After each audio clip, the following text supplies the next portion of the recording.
What's up, Facebook? Happy Friday.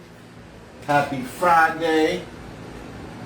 Welcome to FoxSoulTVTarik. Right on schedule. We are about 5 minutes late. But we got a good show lined up. This is what we're going to do. We're going to jump into what the girls got to say, the ladies of the real, and then we're going to check out my intro.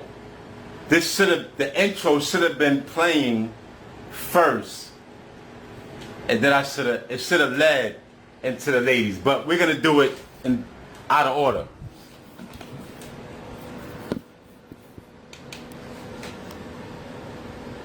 Women can never replace what a man could do and the magic that they add to a situation, but never discount your perspective of what a real man is like. I think for me, whenever I have friends of the opposite sex, I benefit from asking men, what is it you would tell all women out there if we were all listening? Or what is it that all women need to know about men that we just still haven't grasped? Sometimes when I ask the opposite sex those type of questions, I learn so much because their lens is completely different. So for a mom like you, Garcelle, even just your experience in dating, your experience in working with men, working for a man, having to, navigate marriage when they're old enough to hear this, they're going to learn so much about what a good man was like and how he treats a woman. And I believe the traits in learning how to take care of a woman are some of the greatest male traits you can have that work all over in life when it comes to respect, you know? But also in this episode of Iyanla's episode, this mother put this unrealistic thought of what she thought a man should be. And I do think that some single mothers do that. They're like, okay, I'm going to teach my son what I like. And sometimes that's not realistic. That's so funny that you say that. Yeah. No, I always say I'm paying it forward for the women that they marry or love. Like, I'm trying to pay it forward so that they're decent men. Like, I'm raising kids, I wish I married a man like the men I'm raising. Do you know what I mean? But I don't know if you can actually do that. But have you ever heard of people, like, I've heard girlfriends that have dated men and have had issues with that man's mother. I know that you guys have heard of these situations where it was a single mother and she had her son with her whole life, and she almost depended on that son as though it was the man in her life. And when that young man wanted to move on and get married to another woman, there were some real issues there, where this woman was cursing her son out and cursing out these women he was trying to date because to some extent she had made that son of hers the man in her life. Does that make sense? And I'm sure that can be so difficult. And that's something I don't understand. I probably will never understand if I'm never a single mother, but my heart goes out to that woman as well because I can only imagine what made her get to that point of what she felt and what her struggle was and why she had to depend on her son to almost become that man in her life. But very similar to what Lonnie said, I think ultimately, even if it's not a father per se, if you can find someone, an uncle, I wish that we tap more into these mentorship programs, where it's like big brother, big sister, and, my brother's keeper, like those kind of programs that really allow these young men that maybe don't have a father in their home to have a great example of what a good man is. So we just, as a community, we have to try to do better. I agree. To be there for these single mothers. And I'm seeing this from a person that was grown up from a single mother. Don't treat your son better than you do your daughters. I'm just going to say that. Because sometimes can we one day to talk about that, please? Let's talk about that one day. Because we were treated different than my brothers, I'll tell you that. Are you kidding me? My entire culture is built on the man being the more prized gender that's going to produce for the family. Girl, let's have a whole show about that. I'm in. Tell me. Yes. Definitely. My brothers So we never got a washed lot a more to dish, they talk never did about. anything.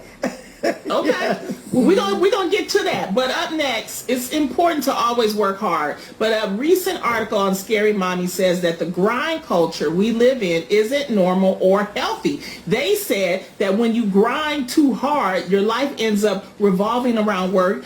You neglect things like your health, your friends, your family. Studies have also found that when you're calm, healthy, and focused instead of anxious, you're usually more productive. So ladies, what do you think about canceling the culture of grinding?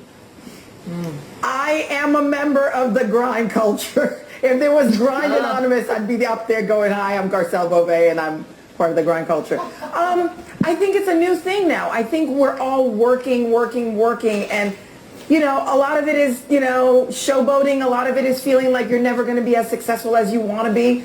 I think also being in America, we work to live, where I feel like Europeans live. No, it's the other way around. We live to work, they work to live. Do you know what I mean? Where Europeans take the summer off. They're off for a whole month of August. Siesta and we don't do that. in the middle of the day. Yes, they take, exactly. And I feel like we just get into almost like a hamster wheel and we can't stop. So I am learning to say no to certain things 2021. I am learning to do more self-care and spend time doing things that I want to do. And you know what I want to do, Lonnie. Yes, girl. We're working on that. Okay. We gonna get that. Well, scoot over, Garcelle, because you need to make room for me in Grinders Anonymous, because I'm there too. Okay. The thing is, though, I'm not apologetic about it, guys, because I think that the only way to truly make some of your dreams come true, whether it's a new business or a career path, all four of us, there is not one moment in our life where we didn't grind like crazy to push aside the millions that also came for our spot and made ourselves rise to the top in being Lonnie, Adrian, Garcelle, Jeannie. You know, you absolutely have to put yourself full throttle in 24/7, really marketing yourself, meeting with the right people, connecting with the right circles in order to keep yourself positive and focused. But the problem of it becomes when you put your health in you don't put your health in priority. And that's what happened to me. I'm saying this as a person who grinds too much. So I'm not apologetic, because I would not be Jeannie Mai. I would not have this seat at this table here with you ladies if I didn't grind. But I do know that I have to work hard, play harder. We're making sure to do things to supplement how much work we actually put in. So as long as you make sure that you work and you also play and you also relax and you surround yourself with the right people, so that even people you work with doesn't feel like you're grinding yourself down. It's all a balance. Yeah. That's important too. Yeah. I think it's important. It depends on what you're grinding for. What you know, because I mean, for me, I don't have generational wealth. I don't have anybody to take care of me. I have to take care of myself. So I think when it comes from the point of, you know, that you're trying to do better for yourself and you're trying to create a future, that, you know, you end up having balance. If I was born as a different person, where maybe, you know, I had a wealthy aunt or I had a trust or something like that, you know, my life would be different. But for people like us who are working class folks, we tend to, this is what we do. And I think it's, you know, I don't think that it's a problem with that. This is what we do because we know where we come from, and I'm not trying to go back there. Yeah. Not trying to go back. Question. But at some point, do you ask yourself, when is enough enough? And I think for me, this pandemic has really put into perspective a lot of, okay, what does success mean?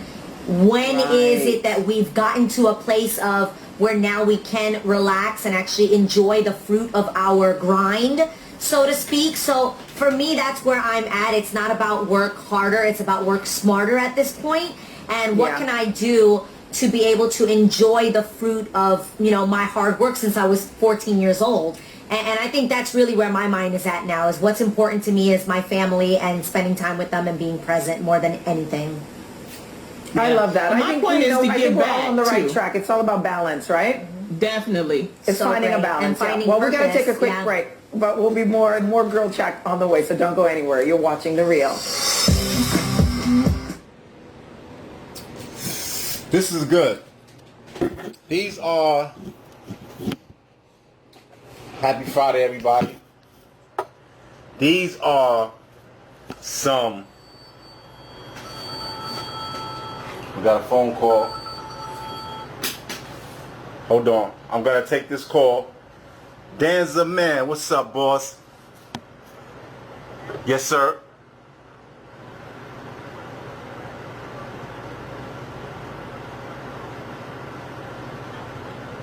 Oh. You know what? This was a good interruption, Facebook. I got a call from my homeboy all the way out in North Carolina, Charlotte. He is sending me some Grubhub straight from Charlotte. Listen, you know what? That sounds like a... This is a very appreciative moment that someone thought about me all the way from Charlotte. Yeah, I appreciate you, good brother. That's love. You know what? Today is my birthday. Today is my birthday. I forgot. Yo. 156 East 178th, apartment 3F. Hey. Hold on. Let me get you on speaker. Yo. Hell yeah. This is my boy. Got the address. The food coming over right now. Know what I mean? Lollipop, lamb chops. Know what I mean? Some crazy shit I'm gonna get online and look at it right now. Oh. Get you started. Thank you very much. Now let me address the public, and me and you gonna chop it up shortly. Definitely. Alright, that's my man. That's my homeboy, my brother Ernest Sanders. He's out in Charlotte. Now, this is what I wanted to tell you guys before the ladies of the real come back on. They was talking about hold on, let me catch it. We was talking about the role models for children, but I want to get to that later. What I want to get to first is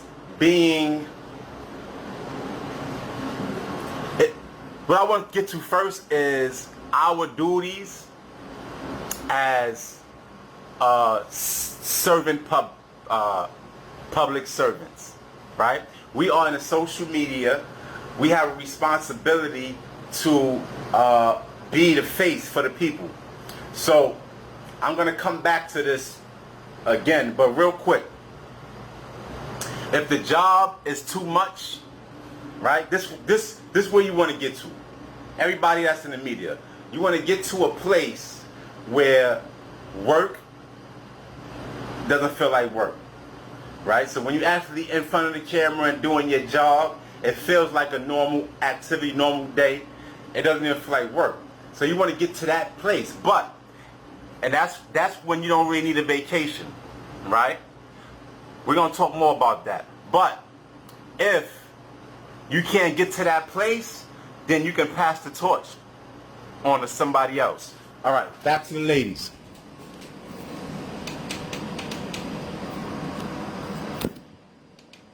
Better, then I think the apology could be whack. So I think you should apologize anytime it's No. Why? You keep that apart. No, I don't need it. Go on with your life. I don't want to know my life. My life is better. What if that person needs it?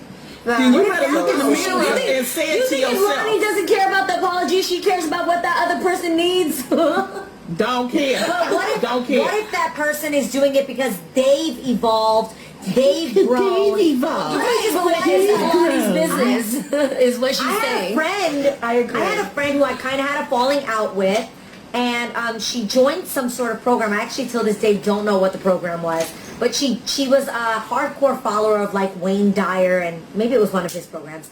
Anyway, I ended up getting this email from her along with a bunch of other friends of mine that also received an email, not a copy and paste, an actual personal, very detailed, specific to me email apologizing for who she was during this certain period of her life because she was going through something. And she was like, I apologize if I was rude to you or if I was right, this whole thing. And at the end of the email, it actually said, you don't have to respond to this. This is cathartic for me and something I need to do for me. Like, I don't expect a response or a reply. I just want to let you know You keep from it my then. heart genuinely. Keep that to yourself, so then, sweetie. So that I can sleep at peace at night. Well, that's what I'm saying. Who's the apology for? I never apologized. Is it for I mean, her? I never responded. Or is it for you? Right, I It never was for them. responded. Okay, look, But I I don't think need it was great what she apologies. did. I don't need better. apologies. I don't need it from anybody. Every single person that I've ever dated or moved on from, like, thank you, because I really like who I am Thank today. So you. whatever speck of influence you put Thank in me, you. great. I'm so glad I learned it. I'm smarter.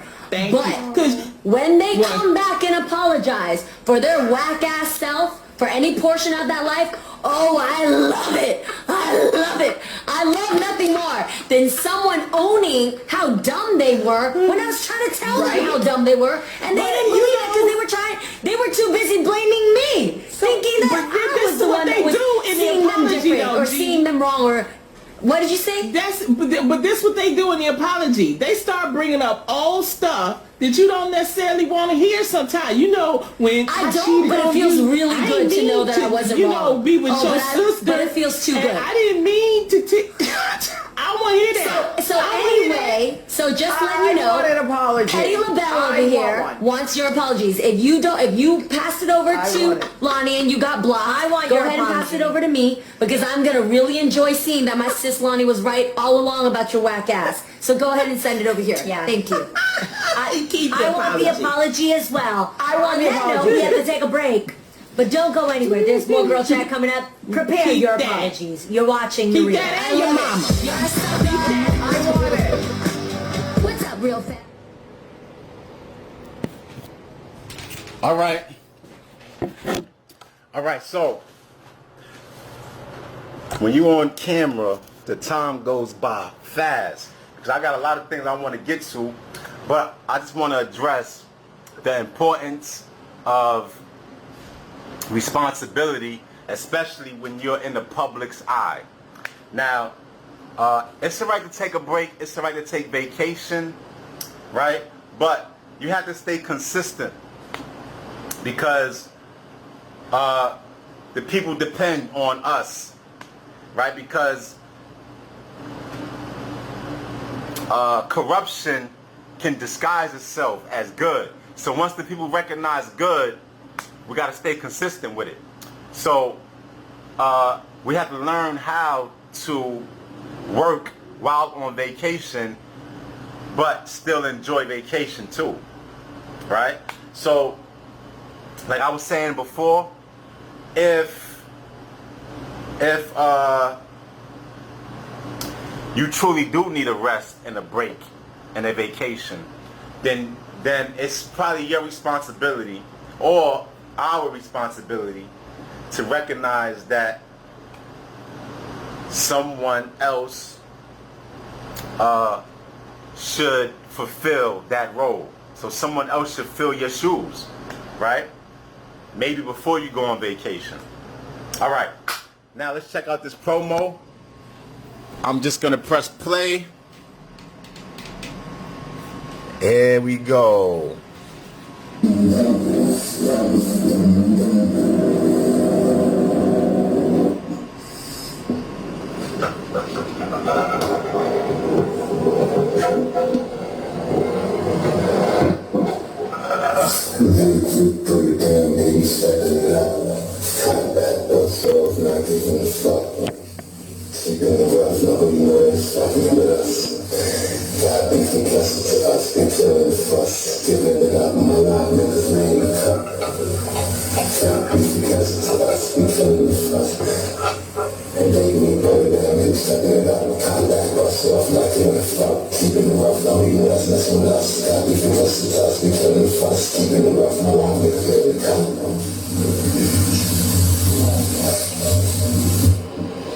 All right.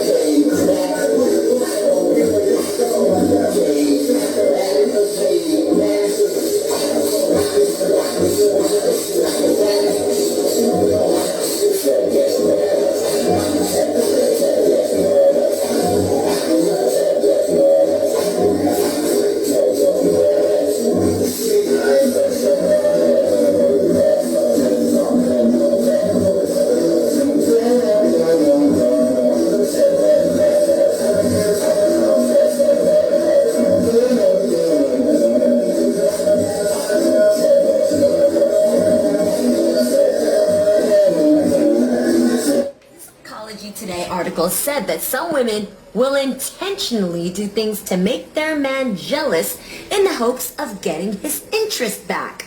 Like flirting with another man in front of him, or not texting him at all. She wants to die. At night when you go out with your girlfriend. Right.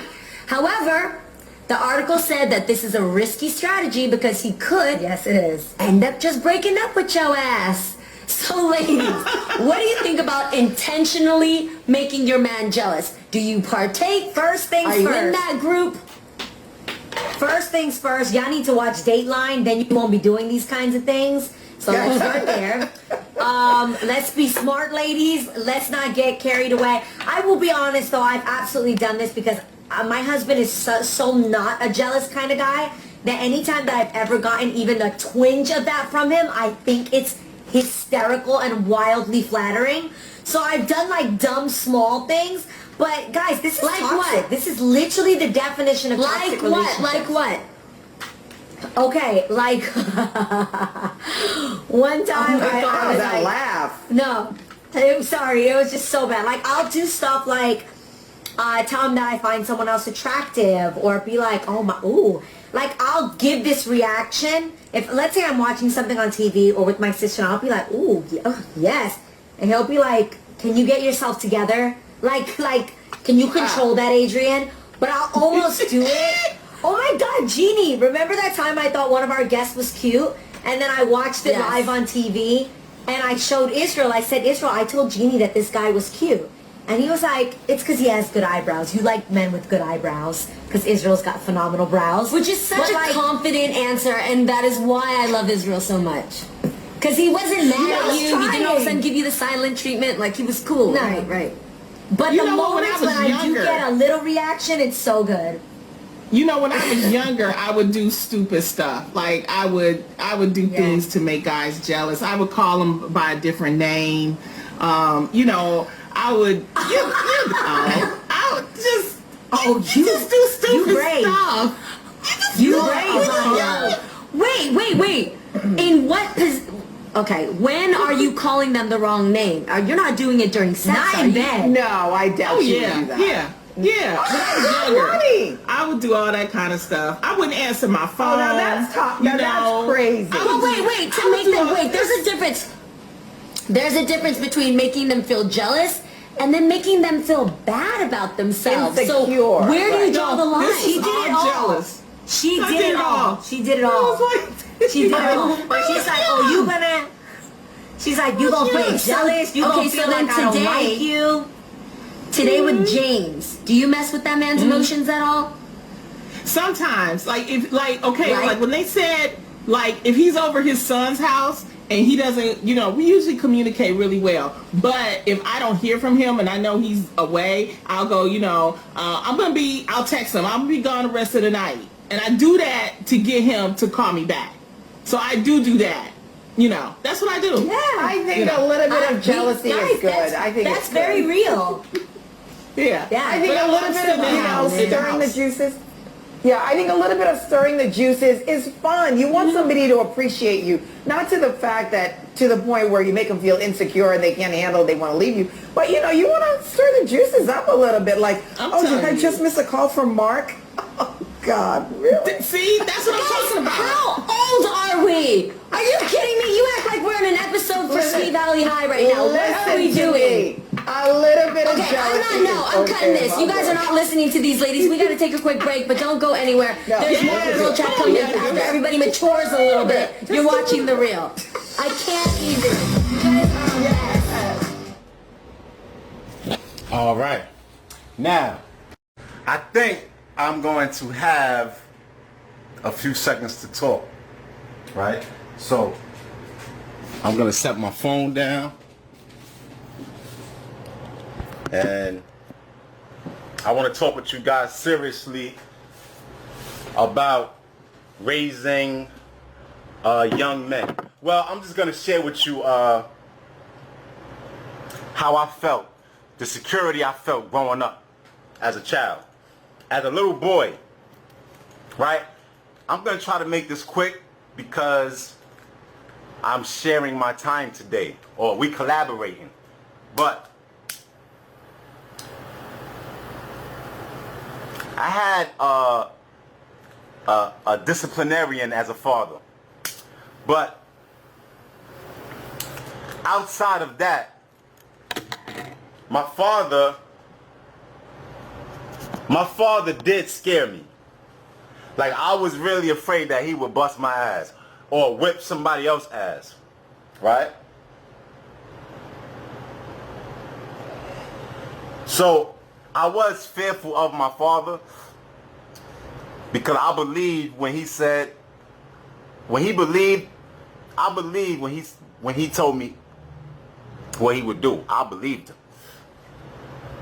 And I believed him when I watched him with other people. Like, I believed him. So we're going to continue this in a minute. Let's get back to the ladies. Oh, hold up. I still got time. Sorry. I believed him. So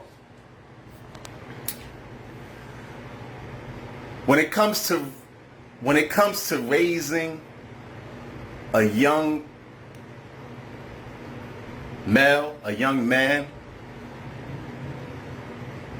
having someone, a father figure, a male figure that he feels will protect him is important. And I'm going to get to that. But it has a lot to do with what I just discussed, right? I did discuss that I was afraid of my father, but not afraid for my safety. I was scared to disrespect my father.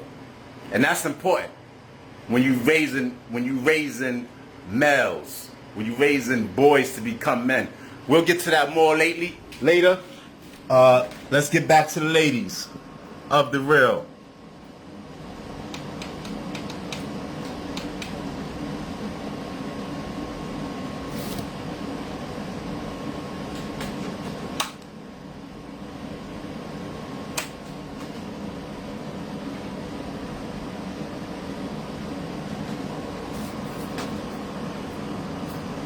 They messing with my sound again.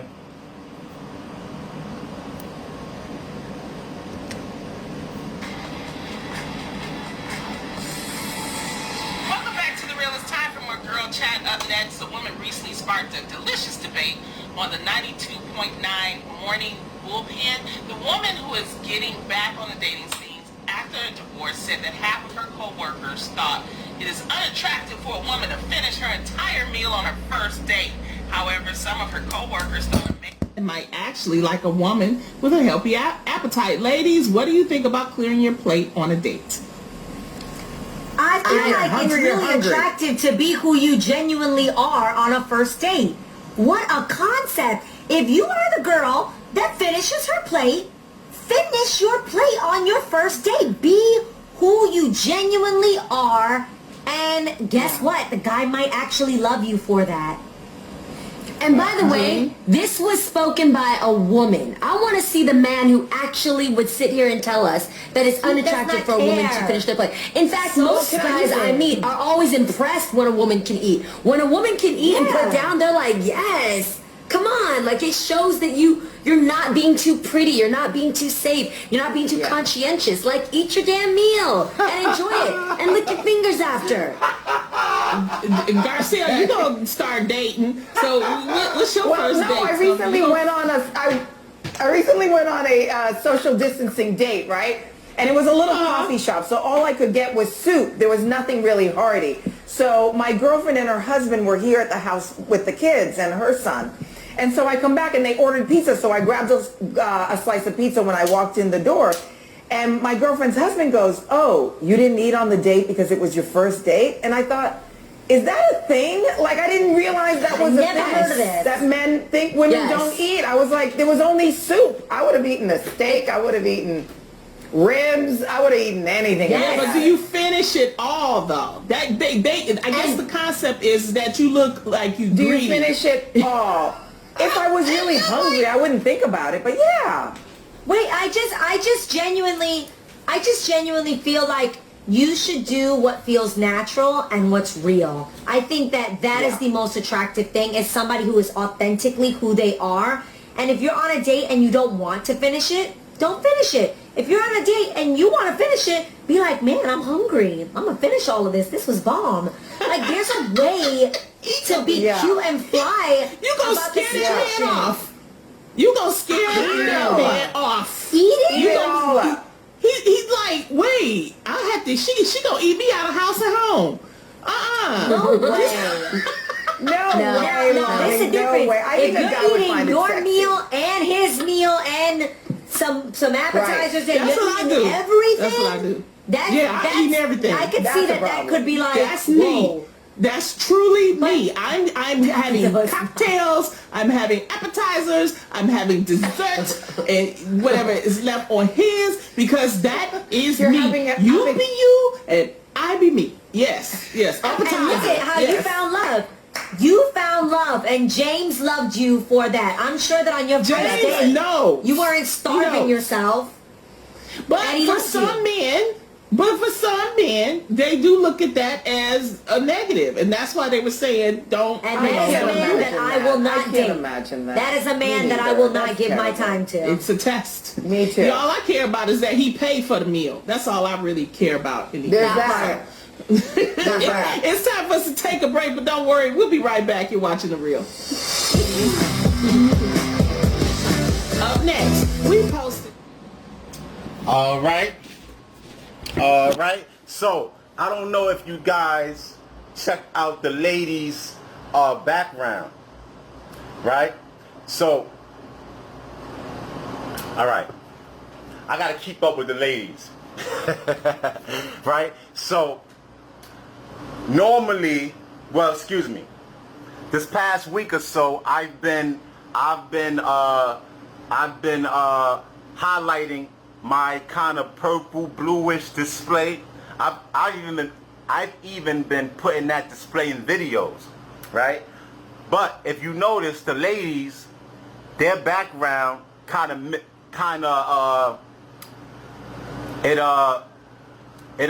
coincides with my old look. Well, it's not my old look, because I could switch up, right? But if you notice, the lady's background is kind of silver and gray, right? It kind of looks like this block that I'm using as a tripod. And look at my Victory Loves preparation display with the Silver Surfer strip right here, right? So it seems like the ladies kind of like the silver grayish color scheme, right? So thank you. That's a good look. Now, more on raising young men and why. Here's why my father's role was so important, right? Because I mentioned that I was literally scared of my father, not scared for my life, but scared that if I disrespected him, he would, he would spank me. He would bust my ass. But here's the thing. I wasn't scared of nobody else, right? And that's important. I wasn't scared of anybody else. And here's why that's important. Because growing up, as a young boy, you will get tested. And normally, before your rival or before the so-called bully, before that bully approaches you, he already knows that you're fearful of things. He already knows about, right? So this is why it was important for me to get that life lesson from my father. Because guess what? That bully probably already knew that I wasn't scared. And that's why I didn't get tested too much. But I did get tested. But let's go back to the ladies.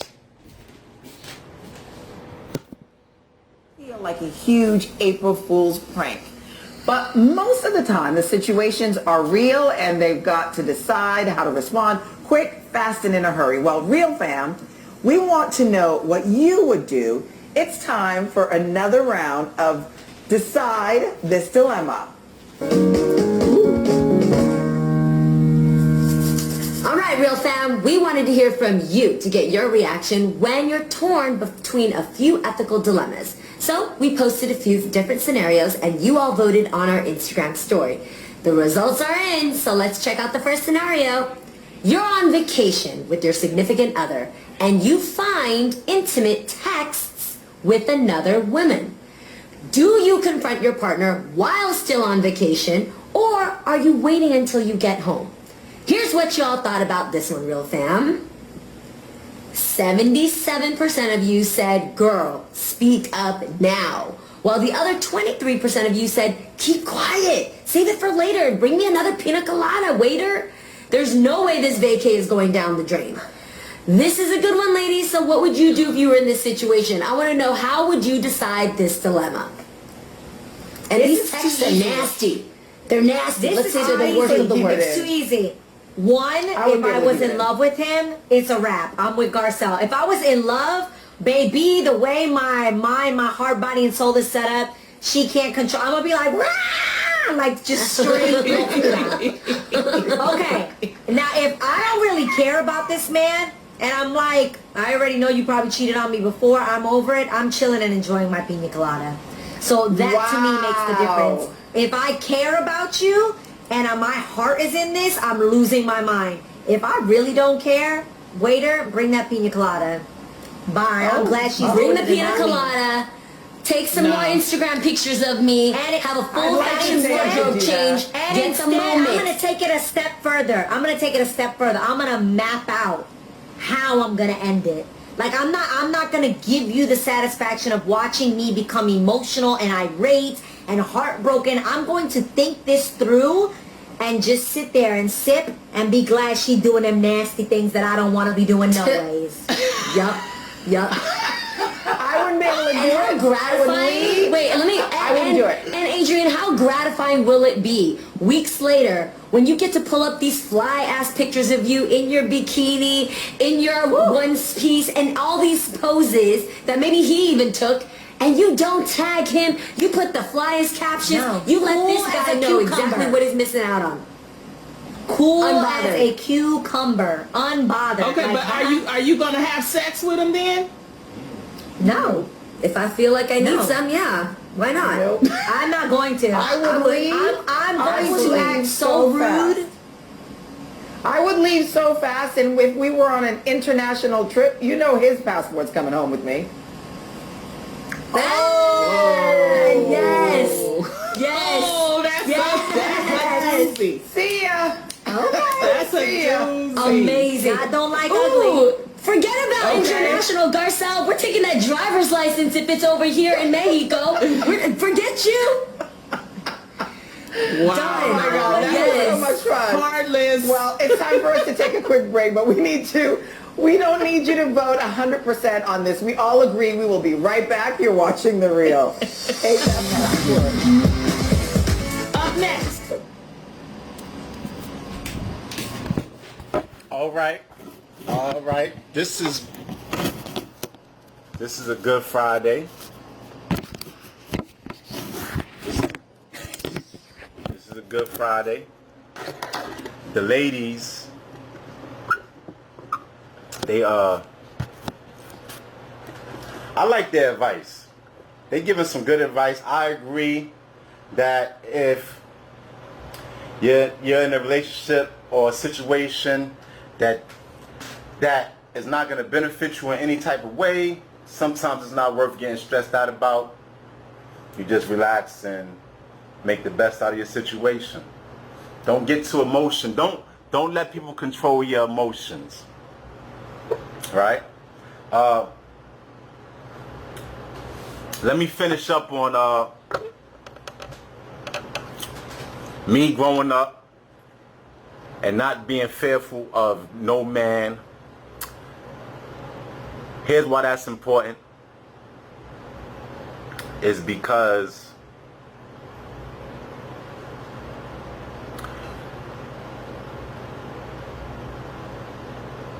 the bullies, they will use fear and intimidation to try and manipulate our young men, our young children, our young boys. All right? And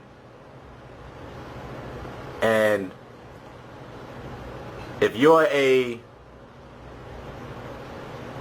single mother and you're raising a boy who doesn't have a father figure or the right father figure that can teach what I'm teaching, it's all right to seek assistance. It's all right to seek a proper male figure, because I doubt that any of you women can instill the fear that my father instilled. And if you can't instill that fear, then your son will fear someone else. Right? And you don't want your son to be scared of no one else. You want your son to understand what fair respect is, but you want your son to have a proper male guidance in his life, so that your son will understand what to be afraid of, which is really nothing. But I don't know if a woman can teach that. All right, back to the ladies.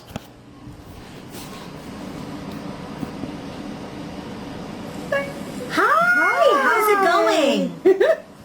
Good. How are you ladies doing? We We're are so very good. happy you're here. Okay, Dejanay, tell us about your situation. What do you want help with? Okay, so I just got engaged to my best friend, ladies. I'm so excited. He proposed at Disney World. So he knows I'm obsessed with Disney. So I was super excited, and I'm so happy. Now, this is our second marriage for both of us, so this is really important for us. We are like the best of best soulmates. I couldn't have asked for a better person. He's so genuine. I love him so much. Now we have 5 children all together. So I have 2 with my previous marriage, and he's got 1 with his previous marriage. Now, we're not really sure if we're going to do something virtual, which we probably would. But I was thinking not tell my ex-husband about the specific wedding date. He knows I'm engaged, and I just want to keep it at that. So, ladies, what do you think?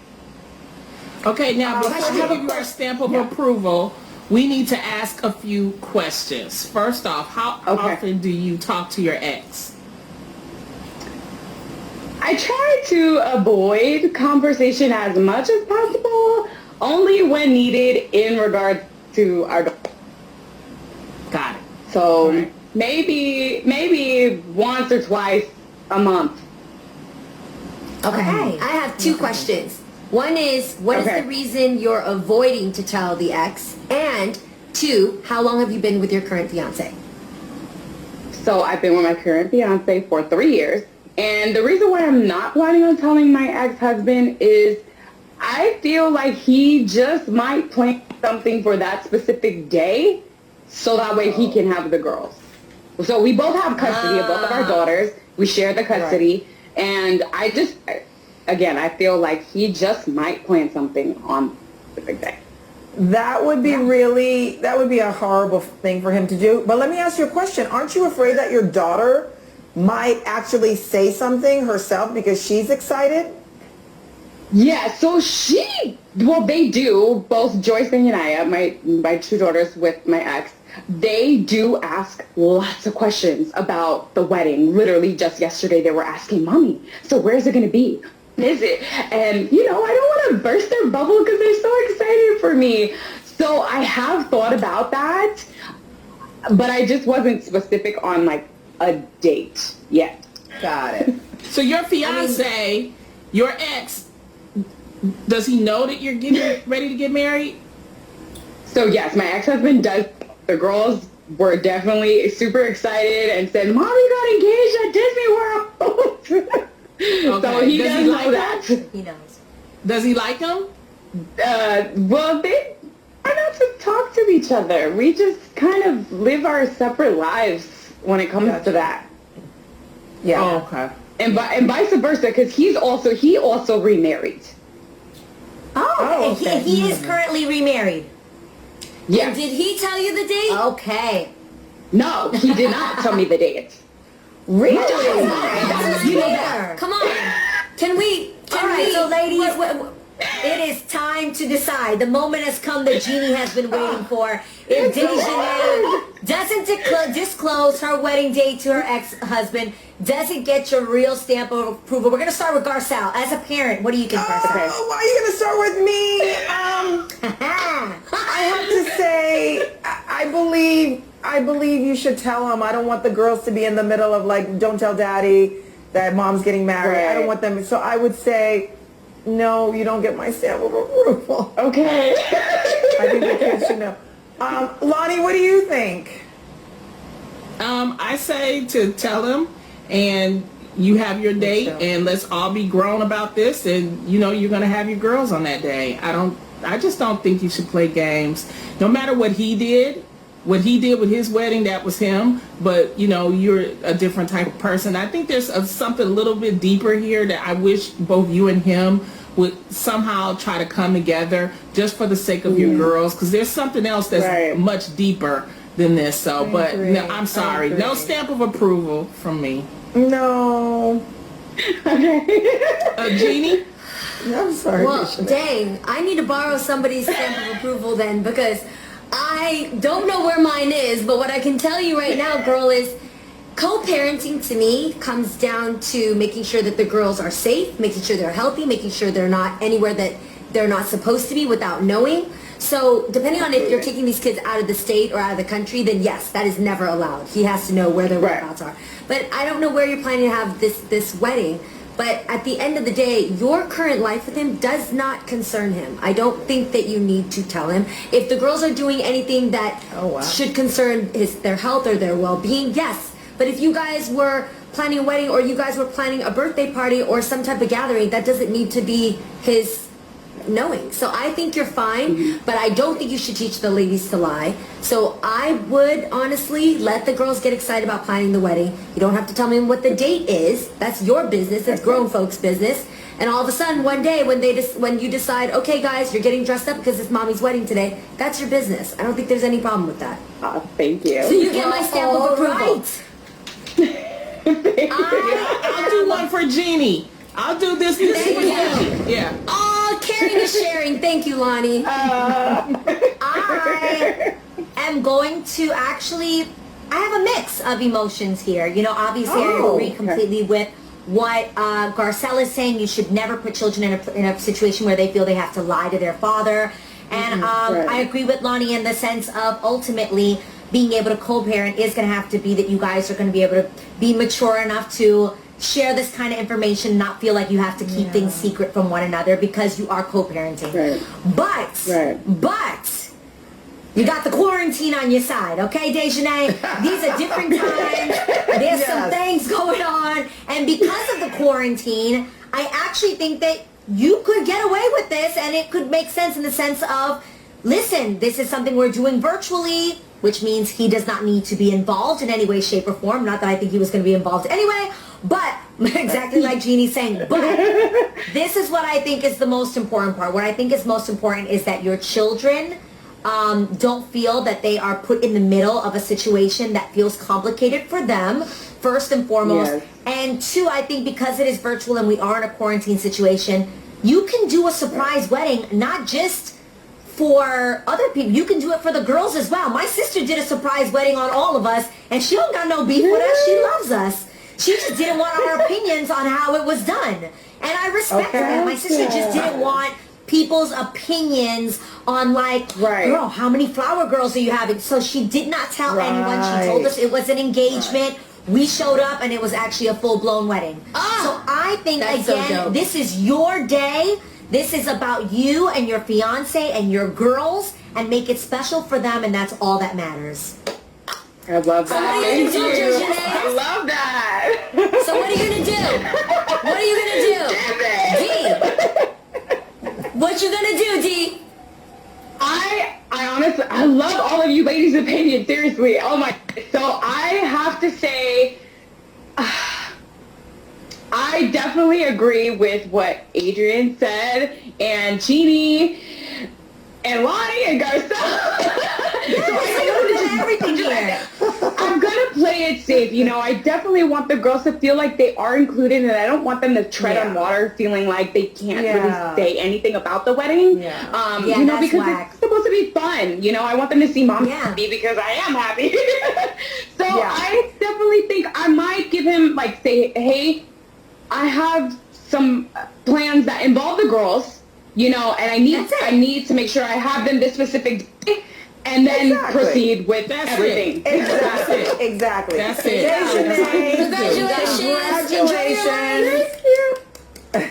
Congratulations. You know where we stand.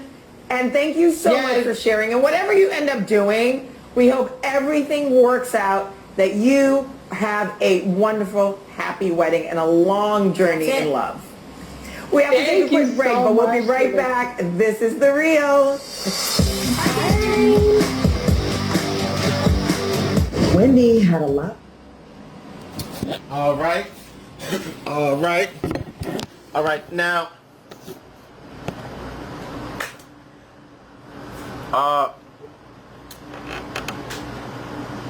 in life, we meet people.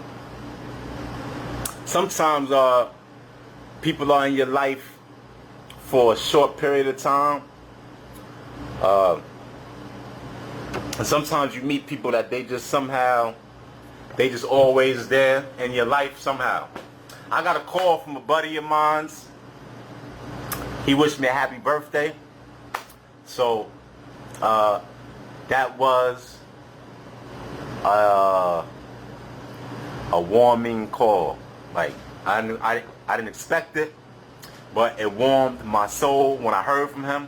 So let's give him a shout out. This is my boy Ernest. He's in the middle right here. I'm right above him, watching his back like he watches mine's.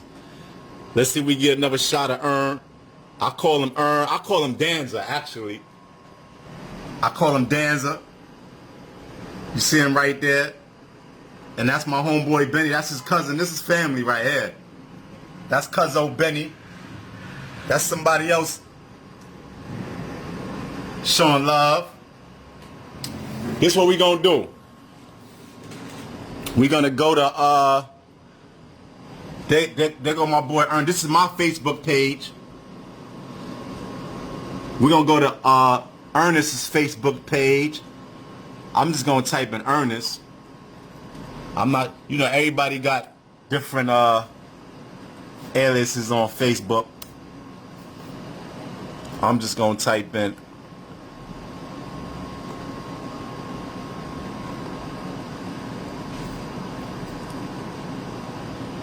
Ernest Sanders. There you go. Friend. Let's check his page out. Hold, let's back up.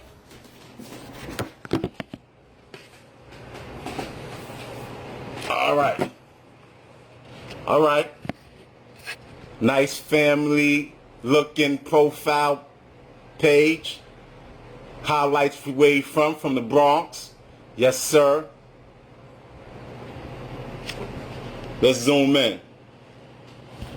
Let's zoom in on Ern. This is chess, not checkers, baby. What's up, Miki? Holla. This looks like family. This looks like family.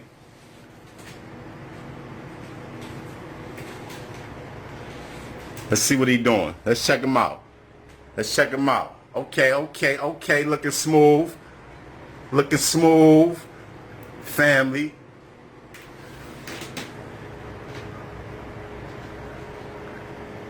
Okay. Okay. Okay, okay. Oh, I seen something. That's nice. That's that money green, baby. What about the bottoms? Oh, nice. Nice. That's my boy Ernest. All right. Back to the ladies. Our show. Say hello to my co-host, Stanford studio audience. And of course, the virtual audience at home.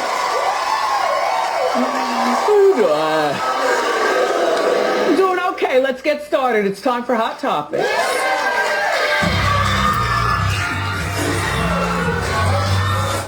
We gonna give her, hold on. Let's highlight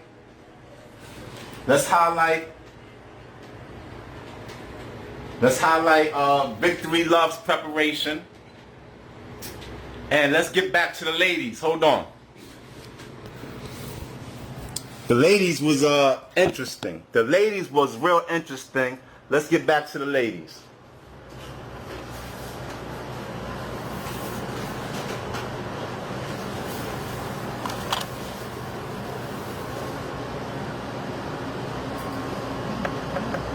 Because we didn't even get a chance to say goodbye.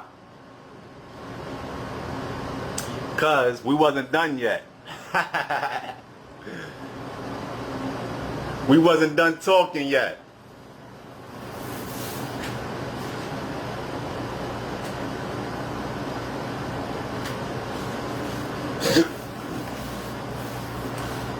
All right, here go the ladies. Here go the ladies. They got something special for us. They got something special lined up for us. It's called Jenny's. It's called Jenny's Gems of Wisdom.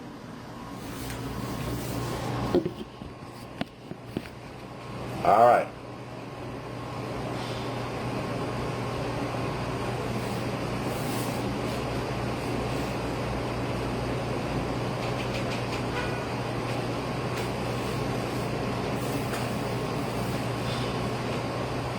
That you should be answering, because you can have a ton of different relationships. You can have a brother and sister like relationship. You can have a roommates like relationship mentioned here. You can have a friends type of relationship. But the romance definitely makes it the only type of relationship it is that's not like your mom and your dad and you and your neighbor and you and your besties. You know what I mean? The romance is what gives it that. I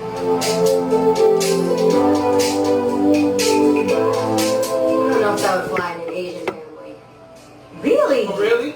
Yeah. Now, I mean, given obviously, if there's a certain stipulation, like somebody just flew in, of course, or like a kid's crying, we're not going to let the kid cry while we feed other people. But let's just say it's an evening table and we're starting to fix plates. In an Asian family, I love that we always serve our elders first. Always. If my mom and dad are at the table and then I got my girlfriends and I got, you know, a bunch of kids here, like my mom and dad are going to get the plate first. That's just a respect thing. And then when you get married, I think it is important that you serve your spouse first. And that doesn't mean whoever, you know, a man or woman. I personally would take so much joy in serving Jay first and then turning around and serving my parents or his parents the plate next. But I want him to serve me first too. Like it would be a little crazy if he started serving like our, you know, just everybody else and then I'm getting the last plate. The level of proximity I have to the person matters to me. It depends on the relationship. If I'm on a date and you're sober or you're clean, I'm going to have myself a drink. What I do has nothing to do with you, and that's actually a good way for me to see if what I have to do, what I want to do has anything to do with what you decide to do. But if this is like a family member, if it's like a best friend who's trying to do something, you know, then I'll probably watch myself personally and just help them along the journey, because it peer pressure is a big thing, you guys. And if I've had friends that, you know, they cannot fall off the wagon. This is their job depends on it, their family situation. Right. So I don't want to be that reason. The best part is that you can't make noise while people are coming in trying to use their bathroom and mind their business, and you get the biggest one in the back. Ooh, that You just made me snort. the biggest one in the barrel. Jeannie, we didn't need to know the size, okay? This is my official PSA. I say go for it. You have Together. Since we're gonna go ahead and throw out disclaimers, if you want to be my friend, that you all know that there's an additional guest with me that I don't always invite. His name is Paul. He's my bunion. All right. We are going to check out. We call her looking. We're going to check out this video, Full Long Blaze remix, featuring yours truly.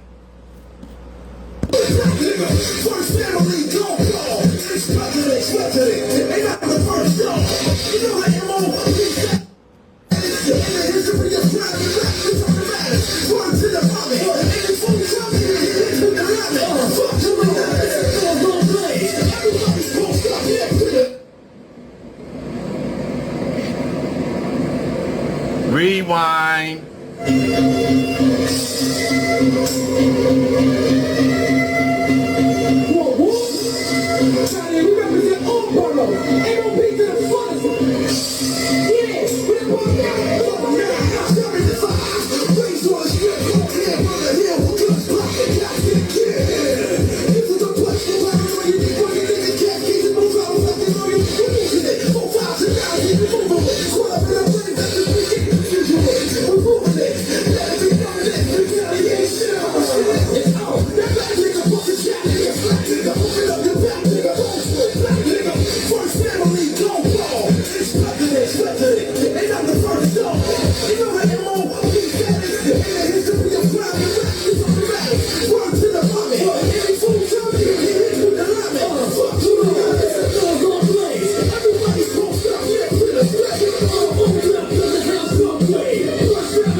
So many ways, love for the game, hot bubble powder and cane. See me on the strip, Dutch lips, shorty holler my name. Not now, mom getting this chain. I got a flow hotter than the sound of straight vodka. I'm a dollar for the dough. Ho, smoke, roses, simple and plain. Think it's a game, you must like feeling the pain. How about a 4 pound that'll splatter your brain? Leave you on the ground, clamped up, face the range. Drop the prints when I dance up, lights out, nigga. That's right, that's that street life, nigga. Love, what I feel for the streets, and it's deep when I speak that. Kill for my peeps. Hate is what they do when they see me. Glow with them black rolls, hopping out the rainbow. War is what they get when they front, but they really don't want bodies out in the trunk. Why is it niggas force me, only force me, make them too top? What you got, love? What I feel for the streets, and it's deep when I speak that. Kill for my peeps. Hate is what they do when they see me. Glow with them black rolls, hopping out the rainbow. War is what they get when they front, but they really don't want bodies out in the trunk. Why is it niggas force me, only force?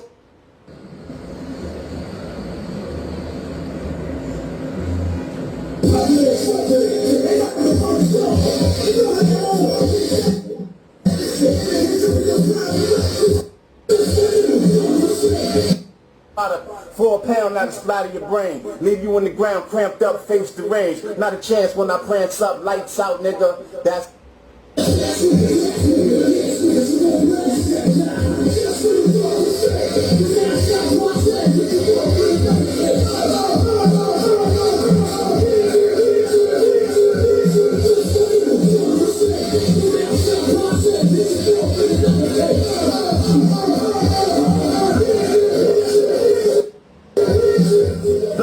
I got it so many ways, love for the game, hot bubble powder and cane. See me on the strip, Dutch lit, shorty holler my name. Not now, ma, I'm getting this change. I got a flow higher than a shot of straight vodka. I'm a guy with love for the dough. Hoes, smoke, roses, simple and plain. Think it's a game, you must like feeling the pain. How about a 4 pound that'll splatter your brain? Leave you on the ground, cramped up, face the range. Not a chance when I prance up, lights out, nigga. That's right, that's that street life, nigga. Love is what I feel for the streets, and it's deep when I speak that. Kill for my peeps. Hate is what they do when they see me. Blow with the black rolls, hopping out the rainbow. War is what they get when they fall, but they really don't want bodies out in the trunk. Why is it niggas force me, only force me, make them too top? What you got, love? What I feel for the streets, and it's deep when I speak that. Kill for my peeps. Hate is what they do when they see me. Blow with the black rolls, hopping out the rainbow. War is what they get when they fall, but they really don't want bodies. So, we're going to check out my Twitter page. We're going to check out my Twitter page. So, a few days ago,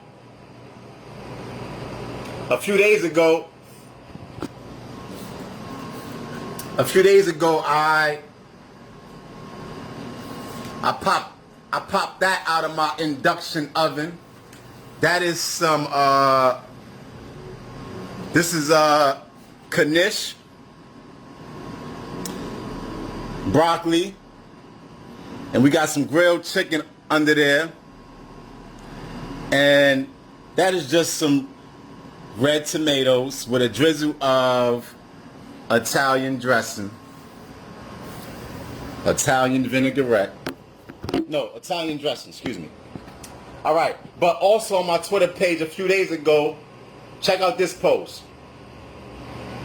It's a picture of my speaker, but the post says, if you can see it, the post says, playing hopscotch, Miss Mary Mack, and jumping double dutch at the same damn time. And then, if you scroll down, you can at me at Tariq Grant 1978. If you scroll down that post, you see a picture of my speaker. Now remember the post. Playing hopscotch, Miss Mary Mack, and jumping double dutch at the same damn time. Listen. Close your eyes and count to 5, 'cause you know that everything will be alright. See the magic in your eyes, so I know you want to bring things alive.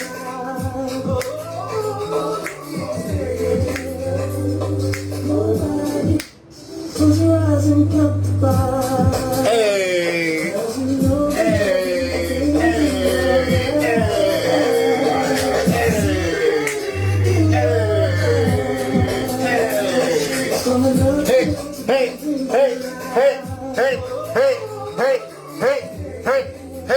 hey, hey, hey.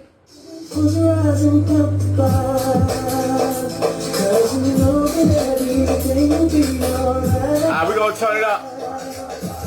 We're gonna turn it up with a little Slim Money, baby.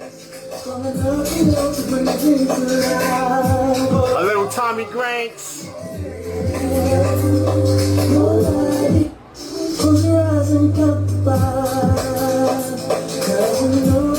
Here we go. See the magic in your eyes.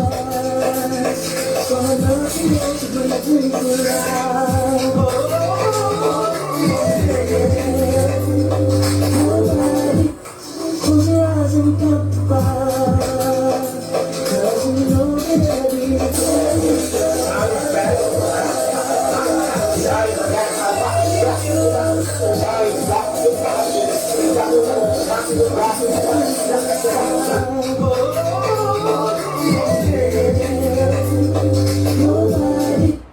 close your eyes and count the stars.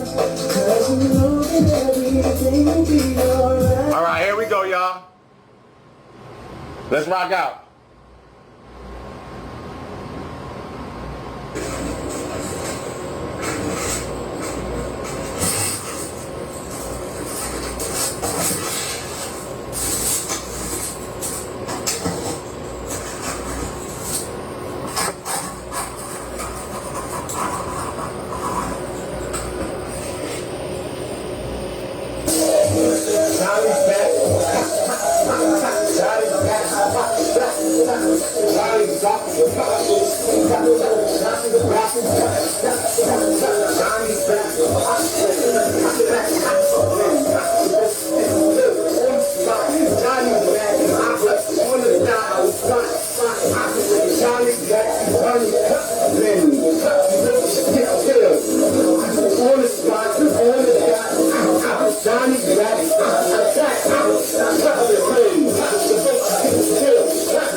All right.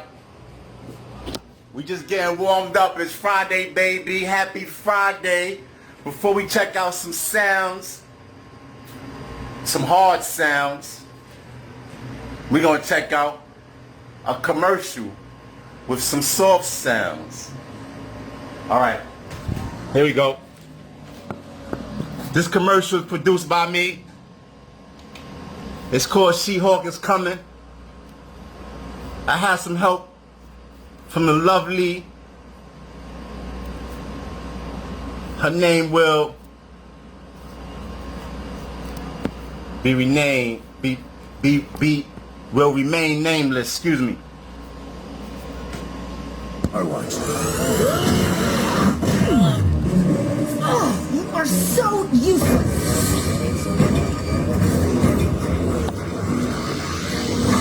To be joined by Pascal at a private listening event. Why, Tony?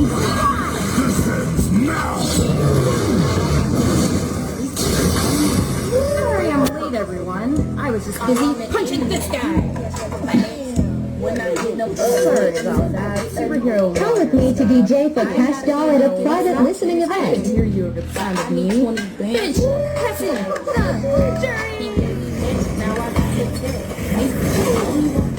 They her future said. I'm on the internet, you just like the flex. And I sit them up next. Come with me to DJ for Pascal at a private listening event. But I need 20 bands for. Alright. Thanks for the save, She-Hulk. You feel like smashing things? Pretty much all the time. Please send a bill to Tony Stark. All right. So, it is Friday. We got a lot to do today. We're gonna be here until 12 o'clock. We may take a break at an 8:30, between 8:30 and 9. But we're going till midnight. We got 9 o'clock, The Black Report, 10 o'clock, TGIF, 11 o'clock, the Tammy Mack Show. All right, so stay tuned. This is going to be all live, baby. All right, let's get some sounds going.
It was written, you bitch ass niggas. It was written, you bitch ass niggas. It was written, you bitch ass niggas. It was written, you bitch ass niggas. It was written, you bitch ass niggas.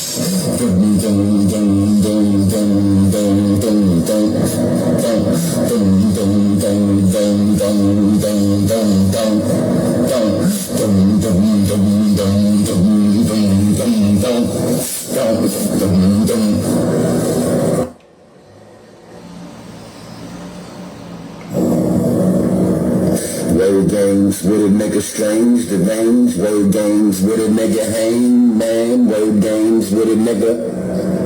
Word games with a nigga bang, bang. Word games, go ahead, man. Word names, go ahead, man. Word games with a nigga strange, the range. Word games with a nigga hang, man.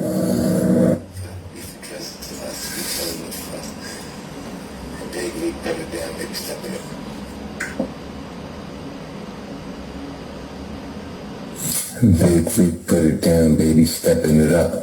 Top back, bust off, not giving a fuck. Keeping it rough, now who you know that's fucking top beef, who you know that's fucking with us. Got rough, now who you know that's messing.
ahead, stamp it on that ass.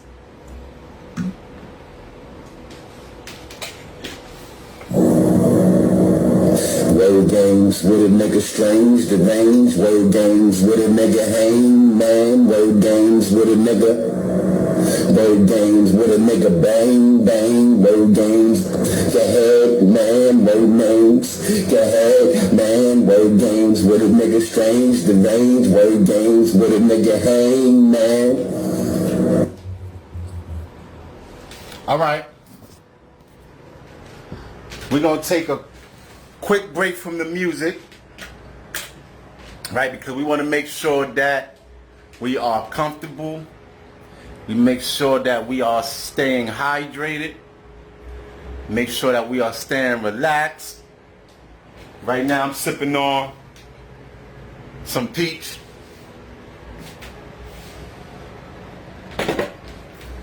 Sipping on some peach. You know what? Let's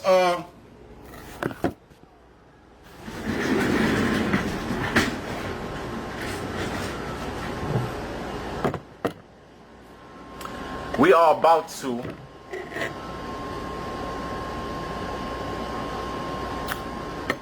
finish our discussion with the ladies of the real, because they got something special planned out for us. I think it was called interracial relationships. So we about to check that out in a second.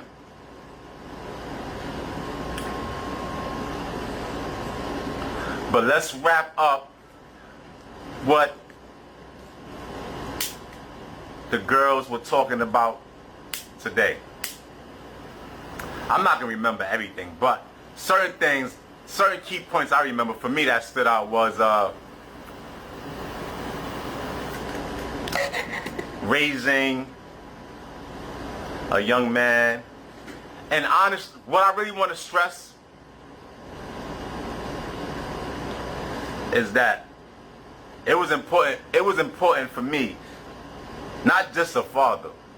If you know, I had a father, but it was important for me to have that figure, because I knew, all right, let me back up, because you may just be joining us.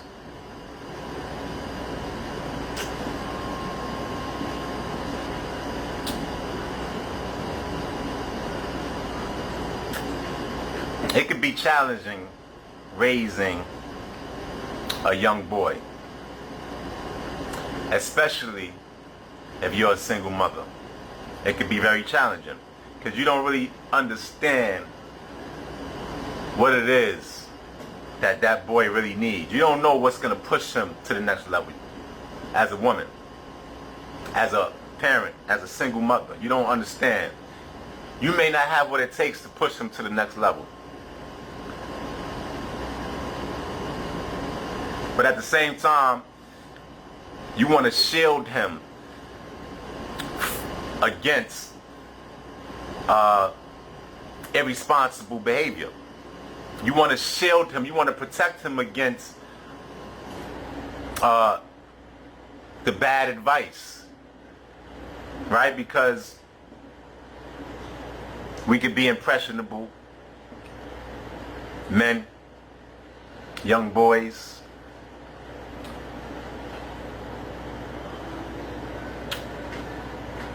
So, you shouldn't have to be, as a single mother, you shouldn't have to be the male figure in his life. That's probably a job that you can't do. So I was pointing out how important my father was in my life. And I was pointing out how important it was for me to have the respect I had for him. And the reason why I respected him, one of the reasons why I respected him so much, because he was my father and he was taking care of me and providing for me, right? But on top of that, I truly believed that my father would whip my ass if I got out of hand. I truly believed it. Now hold on, let me reboot my stuff.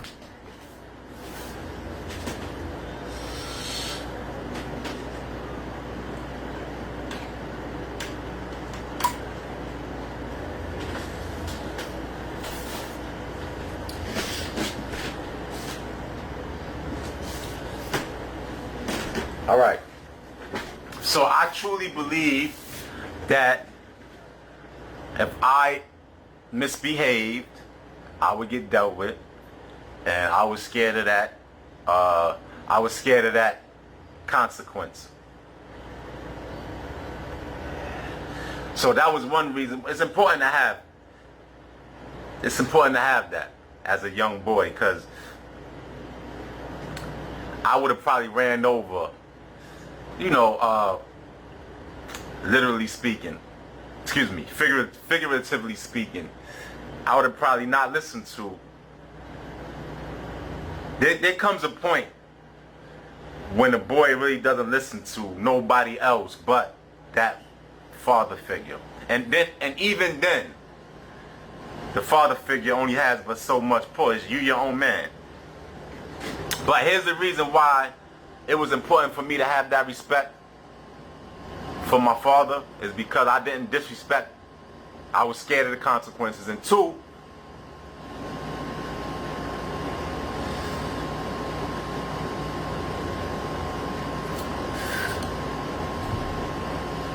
watching my father, just his interactions, it kind of formed who I am in a way. Because after fearing my father, after I got over that, I didn't fear nobody. And that's important, right? The reason why it's important, because my father used his fear responsibly. So that's going to shape me, because he wasn't hustling anybody. He wasn't taking advantage of anybody, my father. Because I was fearful of my father, but other people was too. But my father didn't take advantage of that. So these are the reasons why it's important. And it's hard for women to be all these things, right? And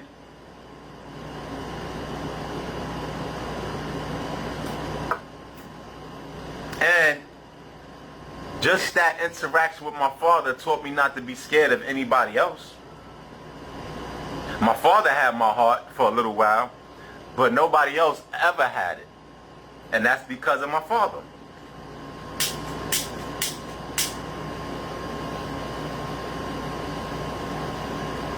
But he also taught me to be respectful.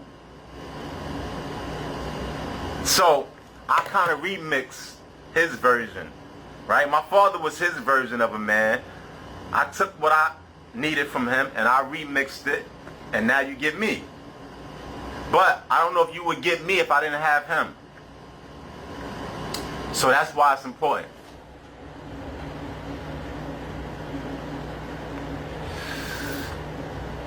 Now let's get to some relationship stuff, because we spoke about that and we're going to get into some more of that. Matter of fact, I did reboot my computer. Now I got to turn it on. Alright. And while that reboot, you know what caught my ear when the ladies were talking? They were talking about, hold on, it'll come to me because I spoke on it.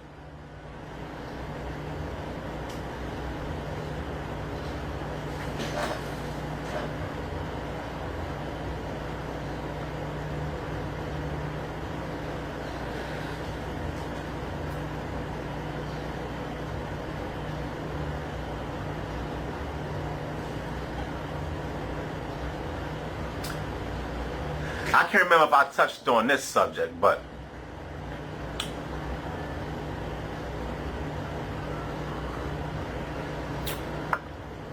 I do remember the ladies mentioning that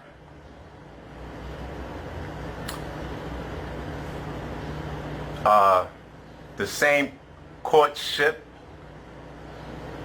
that attracted the woman, that's the same courtship that she wants to continue, and I totally agree with that. I totally agree with that.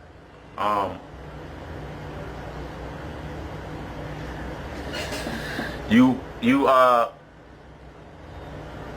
to continue to make your woman or your man, your significant other, happy, right? So I agree that you want to find a level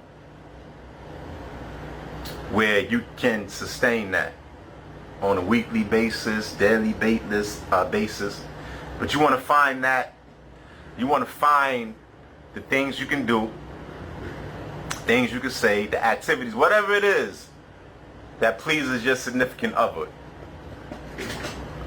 You want to try to find a place where you can do that regularly. So I agree, you want to continue with the good stuff, the stuff that makes you smile. So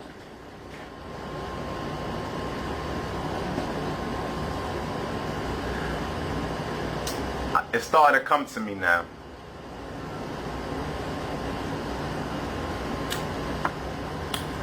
I believe Jeannie mentioned that she appreciates when her boo accepts accountability. So when he's wrong and he admits it, and he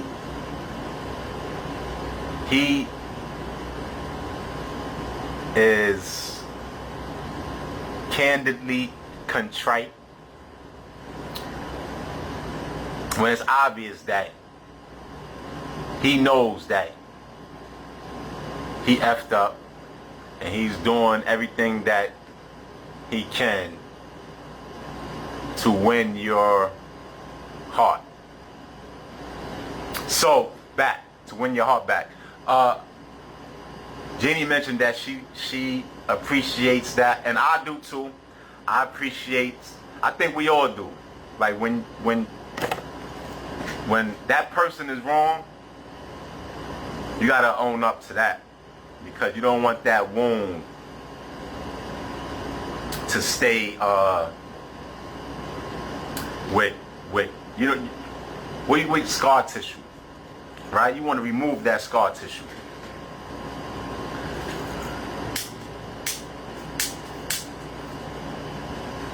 So now I'm about to try to think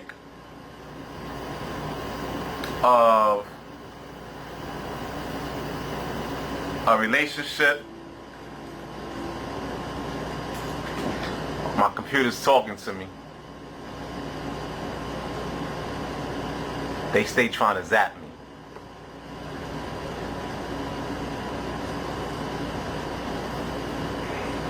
By the way, for all my money getters,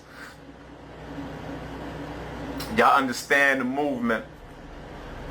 It's gonna be big. Media is necessary. It's necessary that we do this right here. It's necessary that we do this right here. We pay attention to the people that have our best interests. Now, what I'm thinking, this is what I'm doing right now. I'm rebooting my computer, because you know all type of windows got to get opened up and all that, because we are live. I got a lot of stuff stored on my computer anyway, so I don't really need the internet. As you can see, I rock out. Actually, the mix tape stream, I gotta do a making of, because a lot of the stuff that I create, it gets created because they try to zap my stuff. They'll take my internet or something like that and think I can't function, or turn my lights out, and then I come out with a mixtape. So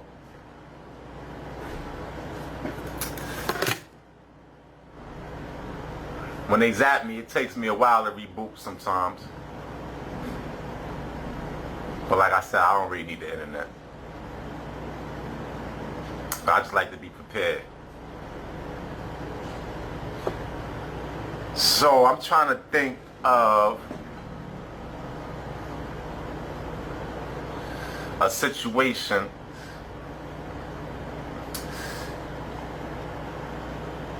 in my past relationship where I was wrong and I had to own up to it.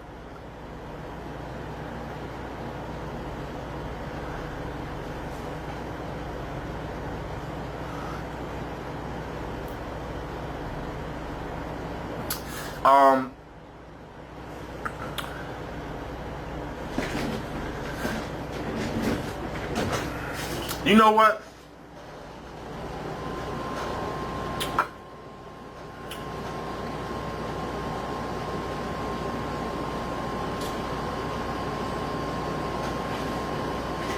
In my past relationships,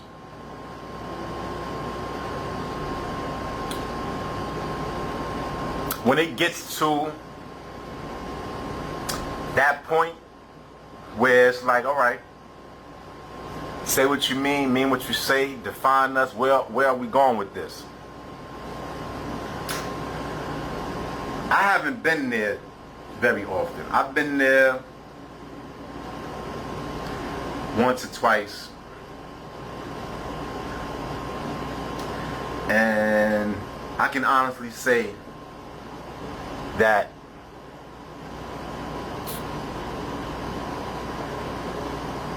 it really wasn't me that broke that bond. So I'm finding it hard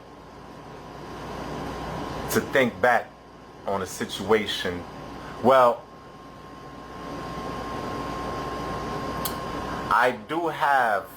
we've all made mistakes in the dating game, but I'm really talking about that bond. Right now in the dating game, I've made all types of mistakes, right? In the dating game, I remember one time in the dating game, well, this is, you know what? This can be heart-wrenching to a woman. So let me tell you what happened. Alright, I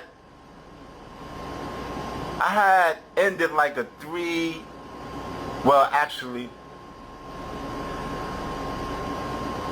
I was in like a 3 to 6 month fling. That ended. And then it took me a while before I met this girl that I'm about to speak about.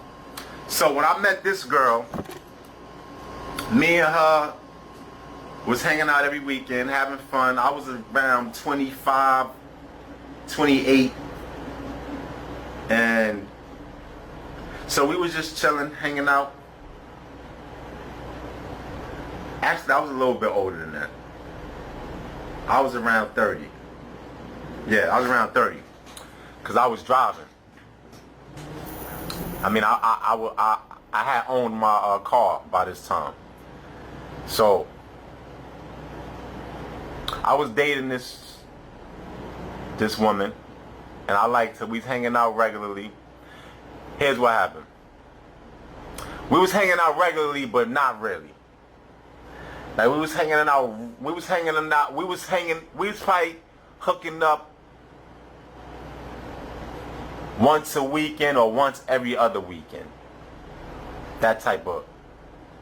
Now, I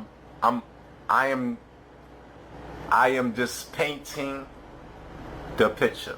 We was only dating for maybe a month or two. No, 2 months or 3. Maybe 2 or 3 months we was dating. Alright? I thought it was going well. I was really into her. Like I said, we was hanging out once a weekend, once every other weekend. Now, we never defined anything yet, me and her, but I was digging her and I really liked her. Now here's what happened. The other woman that I was involved with probably about 8 months prior, she like we was texting, and she ended up spending the night at my house, and that was that, really. For me, that was that. And I was still really into the other woman, and I kind of wanted to pursue that. Remember, we never really got to that. We were still dating, right? But this is about accountability. That's not cool. When you are dating a woman that you're into and you let your ex get a one night, whatever, that's not cool. That's what happened. And the one that I was into, she found out, and I didn't admit it. I lied about it. And what happened was, here's what happened. You know how when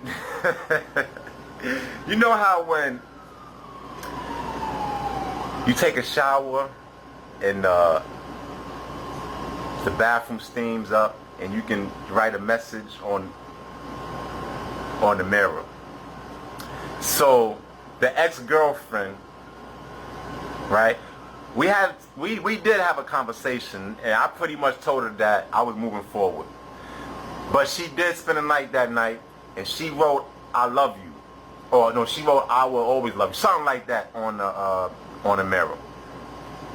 But she wrote it while she was in the shower when it was steamed up. So long story short, I never noticed the message. So, you know, I'm going through life, because you really got to look at the mirror to, like, it's not, I didn't notice it. So weeks go by, and the girl that I'm into, she notices the message. And she confronted me. I said, I don't know nothing. Honestly, I'm being honest. When she mentioned the message, I was like, what the hell are you talking about? And then I went in the bathroom, I think after she left and stormed out, and I seen it, I was like, oh shit. And I never confessed that. I never was honest. Like, I should have just been honest with the potential. She had potential. We had potential, Mia. I should have been honest with her and let her know, listen, that was a girl that I dealt with about 8 months ago. She made an appearance. We did something. Bang. But I'm into you. If you ready to define this, like, I should have had that discussion with her. I should have been the man to have that discussion with her. But I failed to have that discussion. I acted kind of childish because once I realized that I was caught red-handed, I was like, I don't know who wrote that message, and I stuck with that story, and that was that. All right? So yes, that was wrong. Even though we were just dating, it's still someone's feelings, and you shouldn't lie about your stuff. You should be upfront. I don't care if you, even though you don't care, you still shouldn't lie. Like, cause at the time, I was like, whatever. It is what it is. If she wanna, right? Because, and here's where I get to be accusatory too. Because she acted very childish, which didn't help, right? So we both could have handled it better, because she threw it out there and stormed out the house type of situation, right? She threw it out there like, what's that message? I'm like, what the hell what are you talking about? And she's like, you just like anybody else, and stormed out. And then when I'm like, what is she talking about? Like, I really was like, kind of ambushed. Like, what the hell are you talking about? And then I realized, like, oh, I did do that. Damn, the message is right there. But at this time, she had already left. I was wrong. So, this is what we gonna do. I'm gonna shut up. I'm gonna shut up. And I'm gonna let the girls talk. And make sure we got some battery life. Oh, we good, we good, we good, we good.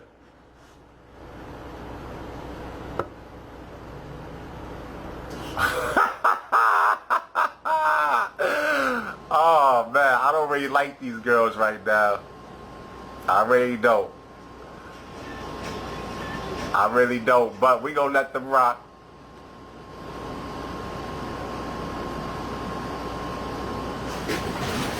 All right. All right. Here we go. The ladies of the real.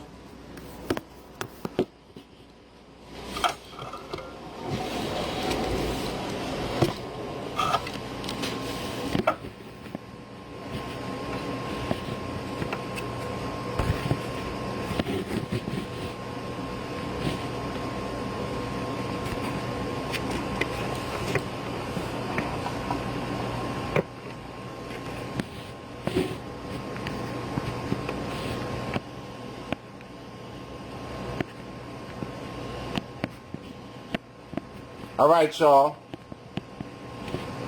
We live in a digital world, y'all. We live in a digital world because we was going to talk about interracial relationships, right? But then once I shared my story about the message on the mirror, now the topic that the girls want to talk about has changed as well. Now they want to talk about, look, check this out. Is this how to tell if your man is cheating? That's what they want to talk about now. Right? So we live in a digital world, and I did say I was gonna be quiet. Let me get the angle right. And I'm gonna press play.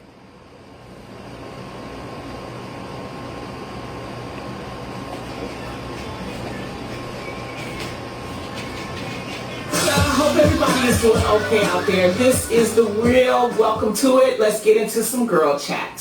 First up, Lamar Odom and Sabrina Parr recently called out their engagement, and now it looks like Sabrina may be calling him out on the gram. Ooh, this is good. Y'all know I like these kind of stories. Okay? Recently, Sabrina took to her IG story to repost a tweet which said, Tyler Perry said, before you marry someone, you need to see them in all 4 seasons. When they're happy, mad, stable, broke, and have been hurt, etc. I felt that because we sometimes wonder why people change on us, and it's not really changes. Sometimes you just haven't seen people at their worst. She was putting out a message. Ladies, what are your thoughts? Let's discuss this one. This is so cute. I love it. I love it. Wow, I don't know what she's been through, but I actually really do agree with this. I think it is so important to see people in the different seasons of their lives. I think it's important to see how someone reacts to hard times. Do they push you away? Do they draw you nearer to them? What do they do when their finances aren't what they used to be? Does their pride and their ego get in the way? I mean, this is some real, Tyler Perry was saying something and she's just repeating what he was saying. I absolutely agree with this. You know she came on the show with Lamar. That was last season of Garcelle. Oh yeah, honey, she came on and we had to have her on next to Lamar. Lonnie, you are a mess. We need another segment. We need another segment for you, Lonnie, because you're going there, and that's not what this is about.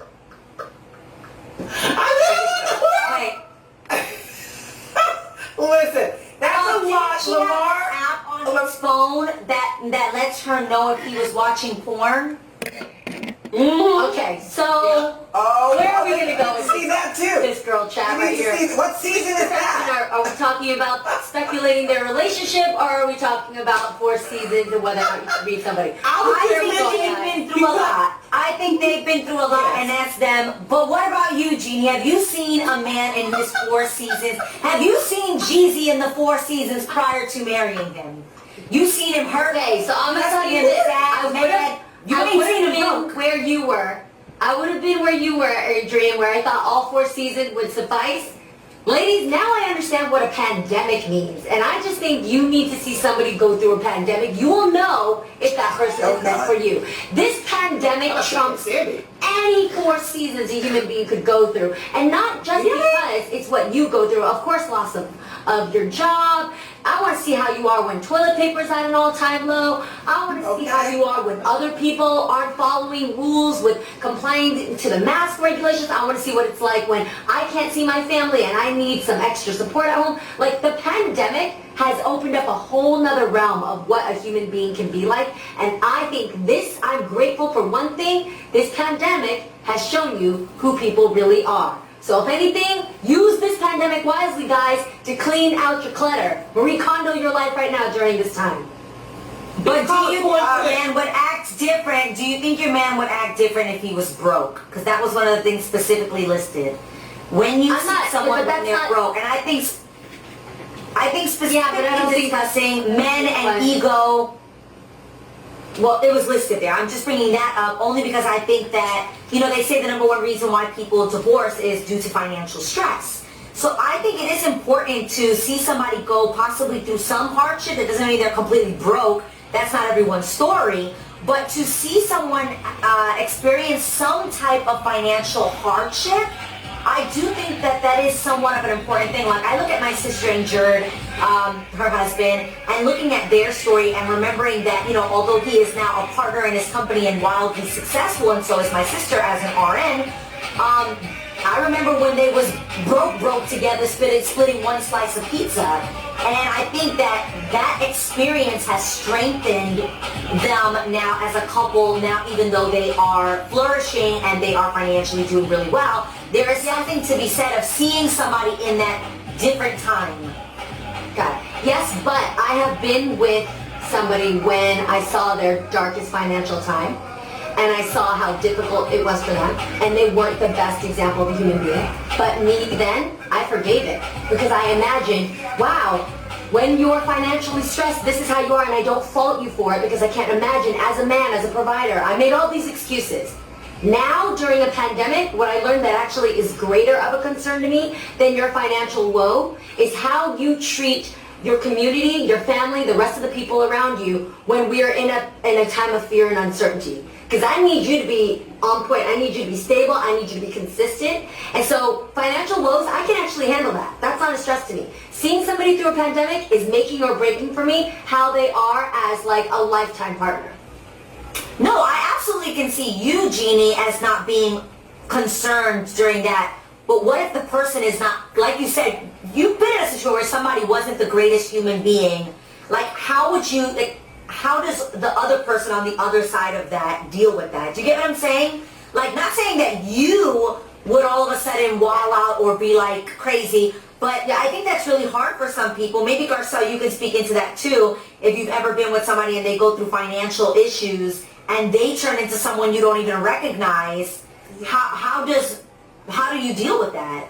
Would you still want to be with them? I don't need to see you broke, but I need to see how you fight. I need to see if we have an argument. How are you? Not just for makeup sex, but I need to know, how do you deal with how we fight? Because I think when you're in a relationship, there's certain lines you don't cross unless you know that that's the last time you'll ever speak to that person again. Then you can say everything. I need to see everything though. Like you guys said, like when you're stressed, how do you handle kids? How do you handle if we go to a restaurant and, the waiter is not doing this thing? Are you going to be rude? Like, I need to see those things. I think those things are just as important as all the other things that you ladies brought up. Which goes back to why I wanted to open up about Sabrina and Lamar.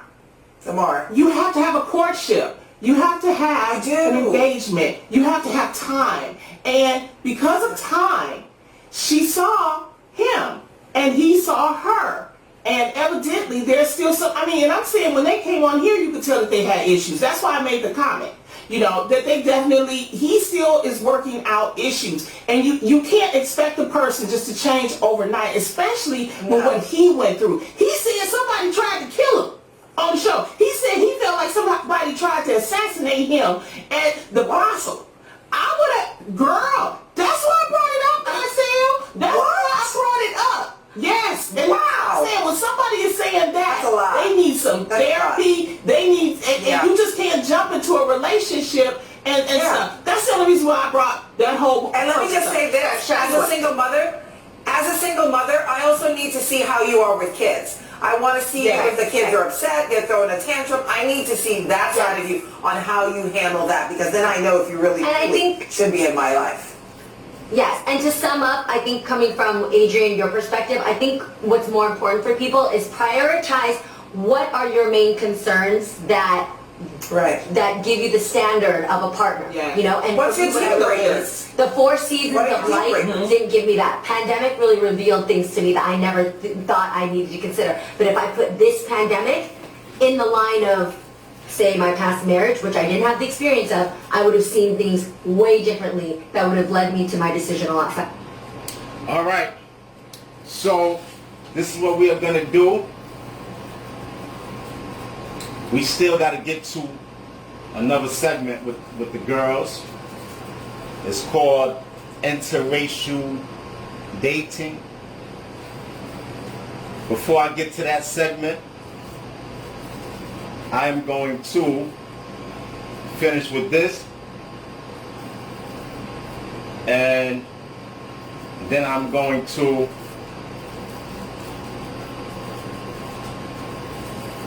all right, we done with that. Now I'm going to show you guys what I'm preparing for dinner. So take a walk with me to my induction oven. All right, no peeking.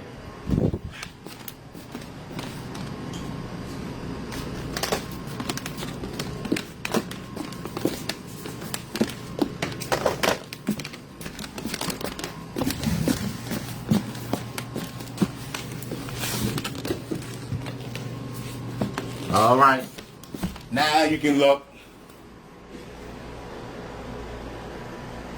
All right, what we got going on?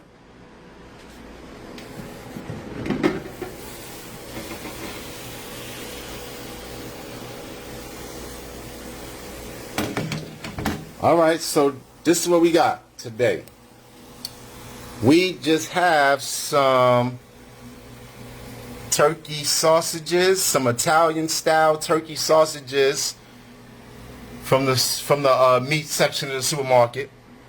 And then I just chopped some onions and peppers and threw some seasoning on there. And then in some aluminum foil, I got a half a knish. That's not even half, but I wrapped it in some foil. Then I got another side in there. I'm not even sure. There's some veggies in there, son, maybe. But you can just wrap your sides up in here in some foil, and this way, you ready to go.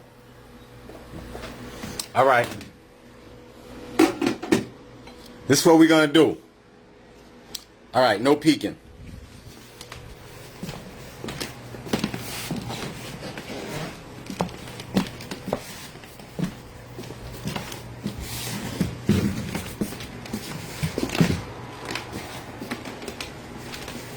We are going to listen to some music, and then I'm going to find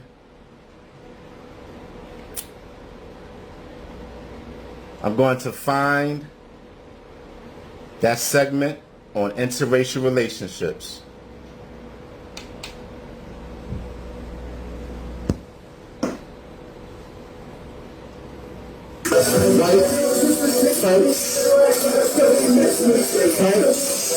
Tommy, folks, right? Now I come through with the bank, with the bank, funds for the 12 funds. What you think? What you think? What you think? What you think? What you think? Right? Just the fuck. What you think? Wow. Yes. Who the fuck? Who the best? You and me, you and you. You and me, me and you. Who the fuck? What you thought? Who the king?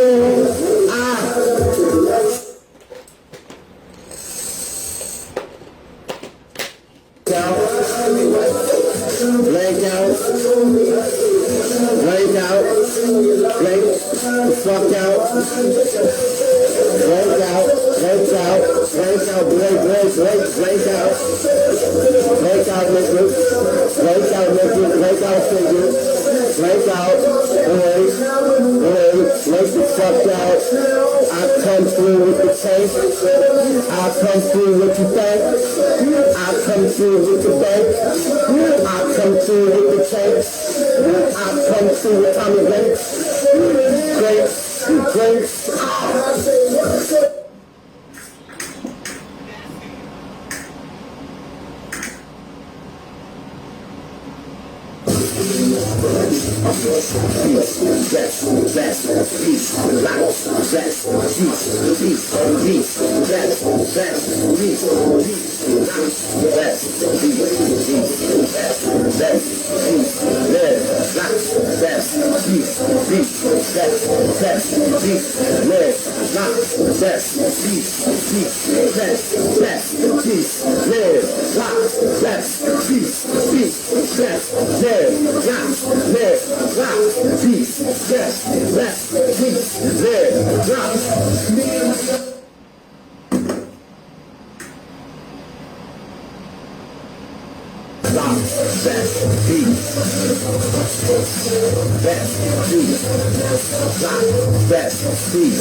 All you gotta do is hit play.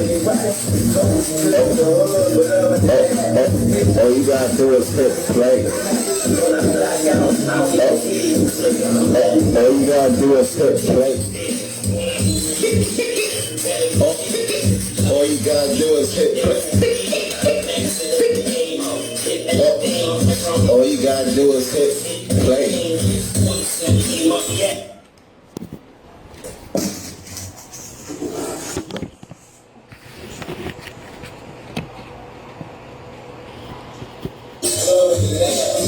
All you gotta do is hit play.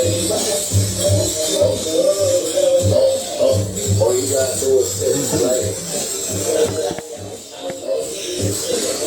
All you gotta do is hit play. All you gotta do is hit play. All you gotta do is hit play. Ooh, they kissing. Ooh. All right. No.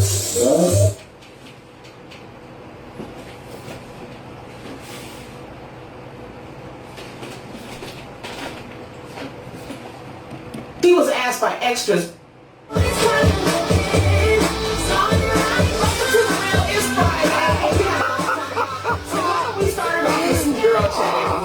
First up, let's do it, Lonnie. Keke Palmer, you got it. Our girl Keke Palmer recently made headlines after she tweeted out a video of her kissing a mystery man who just happened to be white.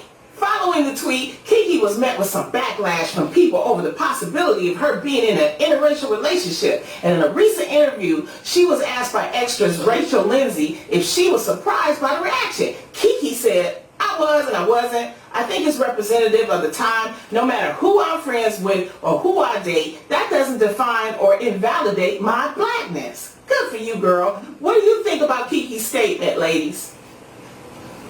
Let people love who they want to love. Everybody stay out of it. I feel like I can't believe in 2020 we are still talking about interracial, relationships because people are crazy about it or they have such definite opinions. I know when I chose to marry my ex-husband, I got a lot of side eyes. I wouldn't say backlash because then, social media wasn't the thing. But definitely we would walk into a room and I felt like people thought that I sold out, that I didn't, I was fancy, everybody loved fancy, and they kind of held, like I think our people want to sort of claim us, so I think Fancy, the character I played on the Jamie Foxx show, we claimed as theirs. So when I went outside of that and married a white man, a lot of people had reaction about it, and then when we got divorced, I felt like I had to defend my blackness. I felt like I had to date a black man just to prove, and it's like, I don't have to prove anything. You should love who you love, and you should love who loves you back. So anybody who has anything to say about it, whatever, it's my life. Lonnie, I'm sure you've gotten that. Jeannie, I'm sure you've gotten it. You know what, actually, I want to know, because I feel like as a black woman, we get it more. Jeannie, did anybody have any issues with you dating Jeezy? For sure. I think it's... I don't even know how to muster up the words. I'm saying your people, not necessarily other people. Absolutely. Okay. That's a whole nother girl chat I want to have sometime when it comes to the anti-blackness within the Asian community. But within my family, they've seen me date outside my race. I've always been in interracial relationships. So my family in particular wasn't uncomfortable about it at all. The thing that I find, well, there's two things I learned in this particular time with Jay, because Jay's he's a public face and a public figure, so that was different because now we're both up for scrutiny. And I've always thought that it shouldn't be considered that we are an interracial couple, we are an interresponsible couple. Jay is very, very cautious and responsible about learning my culture as I am about him. I have to be cognizant about understanding and appreciating Jay's cultural identity while learning the lengths that he has to go through to preserve it while he's going through the discrimination he does as a black man. And at the same time, what I learned this year is when I thought there was only 5 love languages, I realized that there's actually a 6th. There's actually advocacy. Advocacy is absolutely a pertinent love language when it comes to interracial couples. How do you support your man? How do you stand up for it? Especially during this time, it's not Jay's fight.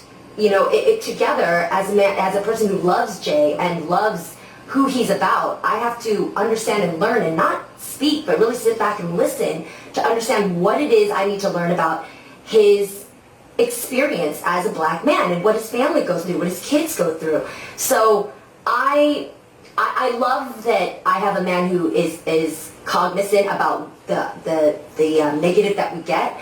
In my family, he doesn't get negative, but in the culture, I know that people question, why are we together? And for me, I don't owe those people an answer. I'm not going to sit there and explain to them why I love Jay. Instead, what I show is what our love means together. What our love means, how we bring our lives together, how we bring our brands together, how we bring our actions together. That, for me, speaks volumes than what I'm going to sit here and tell somebody who doesn't care about my personal feelings why I need to explain my love for someone else. Mm-hmm. We gotta stop date shaming. Do you ever feel like... We gotta stop date shaming people, and we gotta stop, for black women especially, I feel really bad, it could be that too. But the thing is that it's been less than 50 years that interracial marriage was legalized. Legal. And so you have to see that there's this thing that's happening, especially within the black community. There's this thing where it's about loyalty and feeling that you're just loyal. And I feel bad for a lot of black women, especially because I feel like black men are more open to dating outside their race, whereas with black women they feel like it's not okay, and then they feel bad. I have girlfriends to this day, and I've talked to Jeannie and Adrian about this. Girlfriends that are in their 40s, their 50s, and they will not. They're like, no, I'm waiting. I'm like, how long are you going to wait? because you can't find. Life is so short. Do not. Do not. Because times have changed. It used to be a time when you couldn't date outside your race.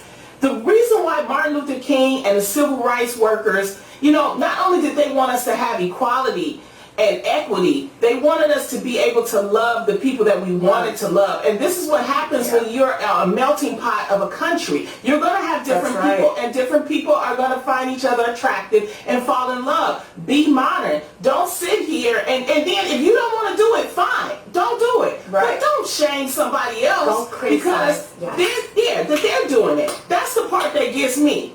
Don't do that. Just, you know, I feel sorry. Do what you want to do. You guys don't feel sorry? Like, all right, we're not going nowhere. We got about 6 more minutes left of this segment, and then we're gonna take a break until 9 o'clock.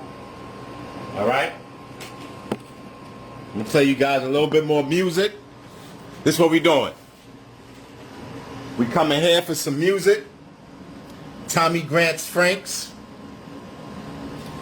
Then we coming back here for the remaining 5 minutes, 6 minutes, 5 minutes and some change. And then we're gonna take a break. And then we coming back here at 9 o'clock for the Black Report. Followed by TGIF, followed by the Tammy Mack Show. Here go Tommy Franks.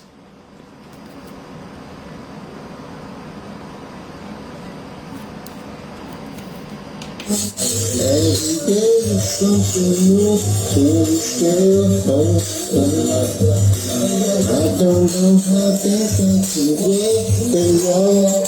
No, don't look at me, cause it's not my fault. No, I no longer know how to carry on.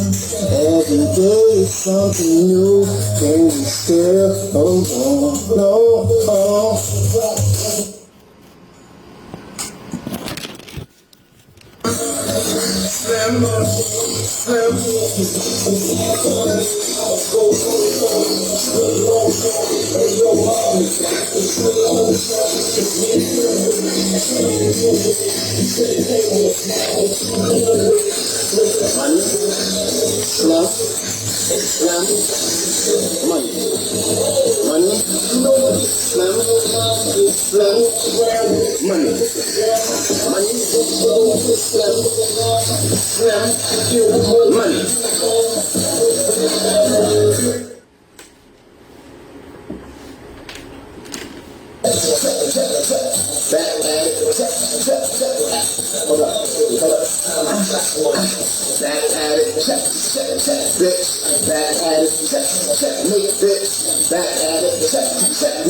renegade bitch. Clear my throat. Renegade bitch. Clear my throat. Clear my throat. Renegade bitch. Clear my throat. Clear my throat. Renegade bitch. Been afraid bitch. Been afraid bitch. Been afraid bitch. Clear my throat. Renegade bitch. Renegade bitch. Been afraid bitch.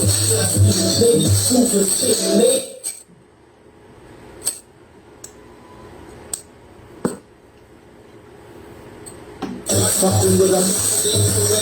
Y'all keep fucking with us. Y'all keep fucking with us. Cyrus, never stop fucking with us. Cyrus, never stop fucking with us. Cyrus, never stop fucking with us. Cyrus, never keep fucking with us. Oh, Cyrus, back, nigga. Cyrus, back. Never keep fucking with us. Cyrus, never stop fucking with us. Back, ha, ha.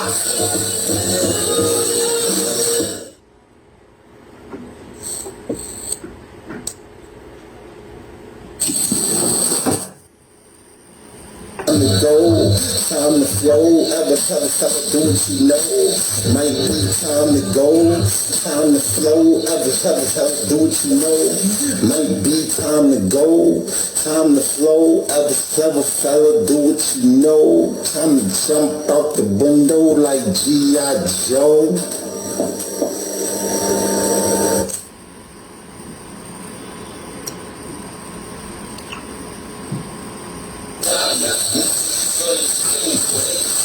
Might be time to go, time to flow, whatever type of stuff to do what you know. Might be time to go, time to flow, whatever type of stuff to do what you know. Time to go, time to flow, whatever type of stuff to do what you know. Might be time to go. Might be time to go, time to flow, whatever type of stuff to do what you know. Step out the window like G.I. Joe.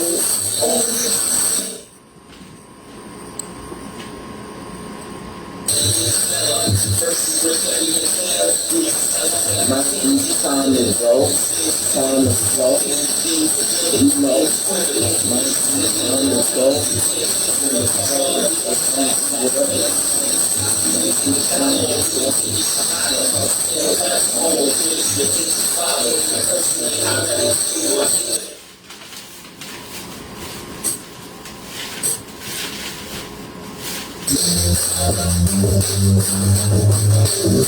Slim money, weedy baby, gunslinger, the hustler.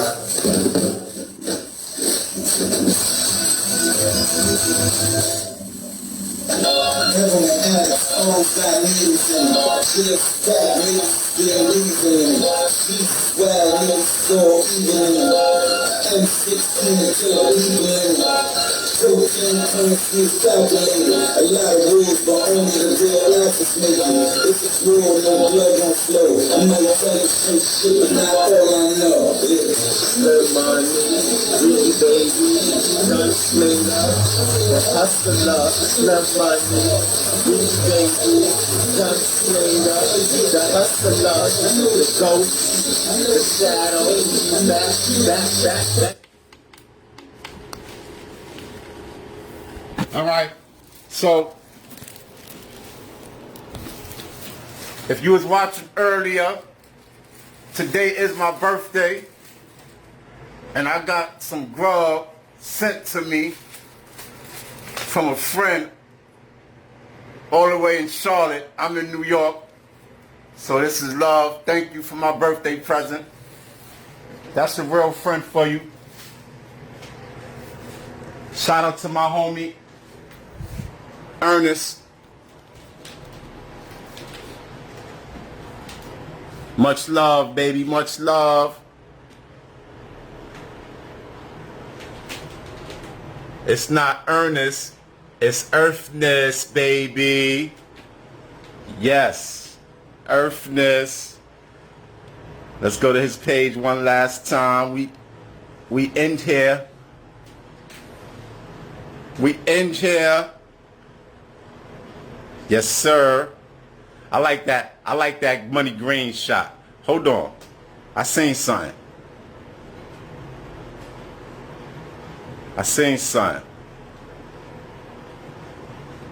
Oh, shout outs to the homie. Okay. Free at last, baby. Interesting.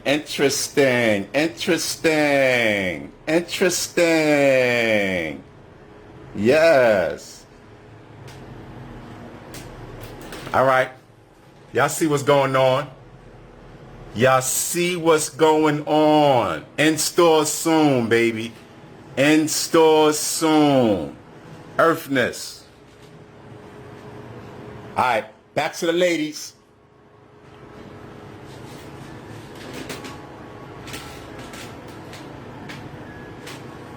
Instead of getting angry, I think at this point now I genuinely feel sadness and sorry for people who still think this way. For people who actually sit back and go, what? Keke Palmer was kissing a white guy? I feel so sorry for you that you still think that way. That you are that closed-minded and ignorant that this would bother you, that you would look at it as something wrong, that it would shock you, that it would not sit well with your spirit. I actually feel so sorry for people that feel that way. Like, oh my gosh, you're totally missing out on love. What a concept. Right. Like, just love, loving let's people. be honest. Well, I think, everybody has a right to how they feel, but don't shame us if we're doing something that you're not okay with. But you know what it is too, though, ladies, is because of the racial uprising that happened this summer, a lot of people, are feeling like, okay, we got to go back to being separate again. And I've said this before. I think Jeannie just said it. It's about finding allies. I would not give myself to anybody that is not going to fight just for the decency of people, but also my people. And that's the difference. You got to understand, there are some, I'm going to say it, there's some black people that don't think the way I think. I wouldn't be with that person if they're not going to go with and think the way I think when it comes to fighting for my people. It's just different. Social injustice. So for me, I'm able to look outside of that, and I have allies. And I'm like, that's like saying you don't want to have white friends. I want to have friends of all races and all colors. There has become this idea or this thought that, and this is so sad, but there's been almost like this thought that like, if you are dating someone that they might be racist. Do you guys get that sense too, that like, that person doesn't understand you, they must be racist, or, maybe they only just love you, but they don't love the culture and all of the people in it, which, that doesn't mean that doesn't exist either. Let's keep it real. There are people that can say, but I'm married to a black person. That does not mean that you love the culture, the race, that you actually would fight for injustice on their part. Let's clarify that as well. But I think it almost becomes an assumption that someone outside of your race may mean that they're racist towards your race. Does that make sense? Right. Mm-hmm. Yeah. Yes. I got you. Yes. Yeah. But at the end of the day, I think we just have to remember that with a person comes their cultural identity. So be interresponsible and take the time to sit back, learn, and really just appreciate what makes that person who they are, and stand up. And like we just all said, there's a big difference between being not racist and being an anti-racist. Like, stand up, be an ally. Yes, it's all about love, you guys. It's all about love. Love who loves you, and, just put good, positive energy out there. All right, up next, guys, President-elect Biden and Vice President-elect Harris are building their cabinet as we speak, and they just recently announced that their communications team, are you ready, will be all women. Want you to accomplish your work goals faster? Go to Grammarly.com. All right, so I got to do a few things. This is what we doing. I got to do a few things. All right, walk with me, walk with me, walk with me, walk with me.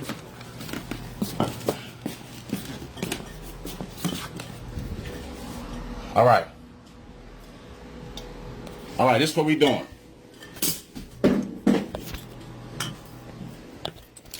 All right, this is what we doing. So, earlier in the show, my homeboy Ern called me, wished me a happy birthday, and told me he was sending me some Grubhub. The Grubhub arrived, and it looked delicious. So I got to thank you for this birthday. This is a tremendous present. And it's unexpected. Check it out. And it's right up my alley. I love me a good salmon dish. And it got some broccoli in there. Nice. Nice. Thank you very much. We got the rice here. We got a side of some habichuelas. And we rocking. It's damn near, it's a party going on in the building, right? So, gotta spill up, I gotta wipe up my mess.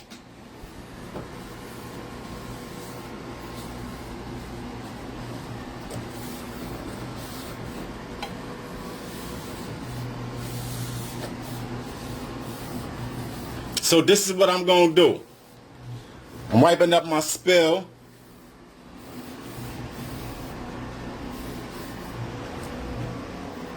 This is what I'm gonna do. I was gonna try to do this on air, but I can't do everything on air. This is what I'm gonna do. All right, here's what happened. Can y'all see me? Can y'all see me? All right. So the Grubhub delivery guy, he came, and I was in the middle of my session, and I didn't, oh, I got a Snapple too.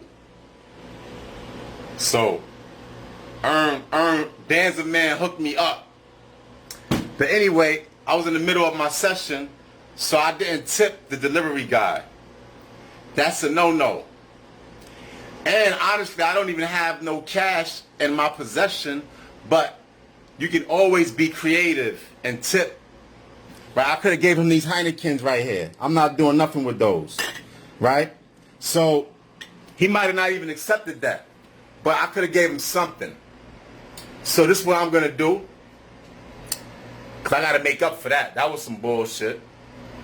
So I'm about to go take these sausages right here, and this Heineken, and these Heinekens, I'm going to make those look good, wrap those up, and I'm going to take 4 sausages and 4 Heinekens outside, and whoever I see that looks like they deserve or like they would appreciate, I am going to give them. All right? So we're going to take a break until 9 o'clock. I'm going to post this, set back up, and I'll see you guys at 9.